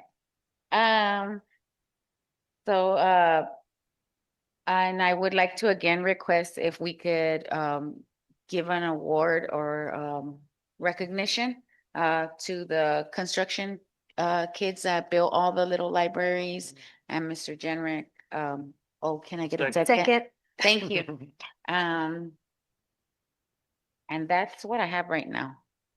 Thank you. Thank you, trustee Saavedra. Trustee Mejia? Yes, I have 4 items. The first one is to recognize Mr. Knapp from McGee for all his years of doing the running club. I was told it's like 30 years. I think that's pretty huge accomplishment. Touched a lot of kids' lives in a positive way. May I have a second? Second. The second one is a discussion item for the consideration of a school district newsletter distribution list. So I know we have a newsletter, but we don't have a list per se, because it shouldn't be just about, within our own district. We want people to know what's going on in our district. So if we start a email list, say, join our mailing list, and that way alumni, community members, again, we're just expanding, amplifying, the great things that are happening at our school district. May I have a second? Second. The third one is a discussion, on Tri-Cities ROP. As we know, Whittier Union is considering pulling out of the joint powers. So I would like a discussion items to discuss Tri-Cities ROP and also a letter to support Tri-Cities ROP. May I have a second? Second. The last one is just board policy 5030. I know that it was adopted globally. However, the wellness committee did do a lot of work on a model health wellness policy, and I'm hoping that we can bring that forward. The committee did a lot of work, and it needs to be heard. Please, may I have a second? Thank you. Those are my 4 items. Thank you, trustee Mejia. Trustee Contreras? Yes, I believe I did bring mine up, but I'm just gonna repeat it. Look into a possible pathway for a production class that begins from elementary and ends up through high school. If I can get a second. Second. Thank you. That's the only one I have. And just another comment. Trustee Saavedra, if I'm not mistaken, did we not have, wasn't a member of city council, or didn't city council at one time do like a women's empowerment, and then they did a boys? Dr. Sanchez did something like that. So maybe we can look into doing a collaboration with them and bringing it back, because the ones that they did, they were awesome. And it was a bunch of kids, obviously mainly from Pico Rivera. And the kids really took out a lot from it. It was just focused on just the kids. My thought was not have it mainly from people that are, but the kids that are actually. Absolutely. Absolutely. Thank you. Thank you. Trustee Perez? I have 4. One of them, just a board update. It was a while back that when I was a student, we partnered with the city, and they had offered a paid internship for, I believe, seniors, graduating seniors. So I'm just curious if there's any information that we can dig up, if anyone on staff was back then, if I can get a second. Second. And then I know we implemented the iReady this year. So I just, again, on the Friday board update, just a quick update, like how are the teachers doing with it? Is it working? Just lessons learned kind of thing. If I can get a second. Second. Thank you. And then also if I know it just started, but I feel like we want to celebrate students as many times as possible, right? The cells they're the first to do the esports in the district, but they're also it's a continuation high school. They're really pioneering the program. And so I would love if we can recognize them at a future board meeting, if I can get a second. Second. And then my last one is thank you. And then my last one is the one that I mentioned during the my update, looking into a future board item to look into that Dolly Parton partnership. And the only reason I'm kind of the urgency is because the state funding currently, it's matching 50%. And we don't know how long that's going to last. And so if we can please bring that to board, if I can get a second. Second. Thank you. And that's all. Thank you, Trustee Perez. I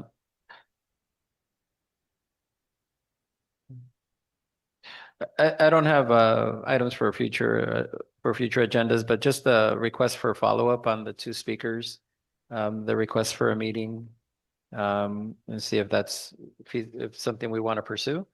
And then just for our own edification, just an update on the mommy and me feedback that we got in terms of the age requirements. I have a second on those two. Second. Thank you. Okay, we are now at where's John? Oh, he's right there. Okay. We're gonna adjourn. Just want to make sure you were here when we adjourn our meeting of March 10th, 2026. And we will be closing in the memory of Mr. Tom Heidelberg, who was, I believe, a teacher of Mr. Contreras. Mr. Contreras, if you'd like to say anything in his memory. Yes, yeah, he was Mr. Heidenberg and Mrs. Heidenberg. Were both teachers here at El Rancho Unified School District for many, many years. Obviously made a great impact in my life, and I know they made a great impact in the lives of many students that went through El Rancho Unified School District. So I'd like to close in his memory and also show support for Mrs. Heidenberg as well. So we have a moment of silence in memory of Mr.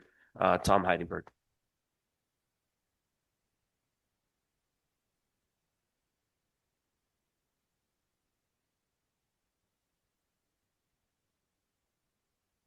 Thank you, Mr. LaFargo. You're welcome. And so we will close the meeting in memory of Mr. Tom Heidenberg. May I have a motion? So, second. Yeah. Thank you. Roll call vote. Trustee Saavedra. Trustee Mejia. Yes. Trustee Contreras. Sí se puede. Trustee Perez. No one in the room over the age of 18, yes. And myself, yes, and sí se puede. Thank you, everyone. And it's before 10. I just want to say you're welcome. Yes, absolutely.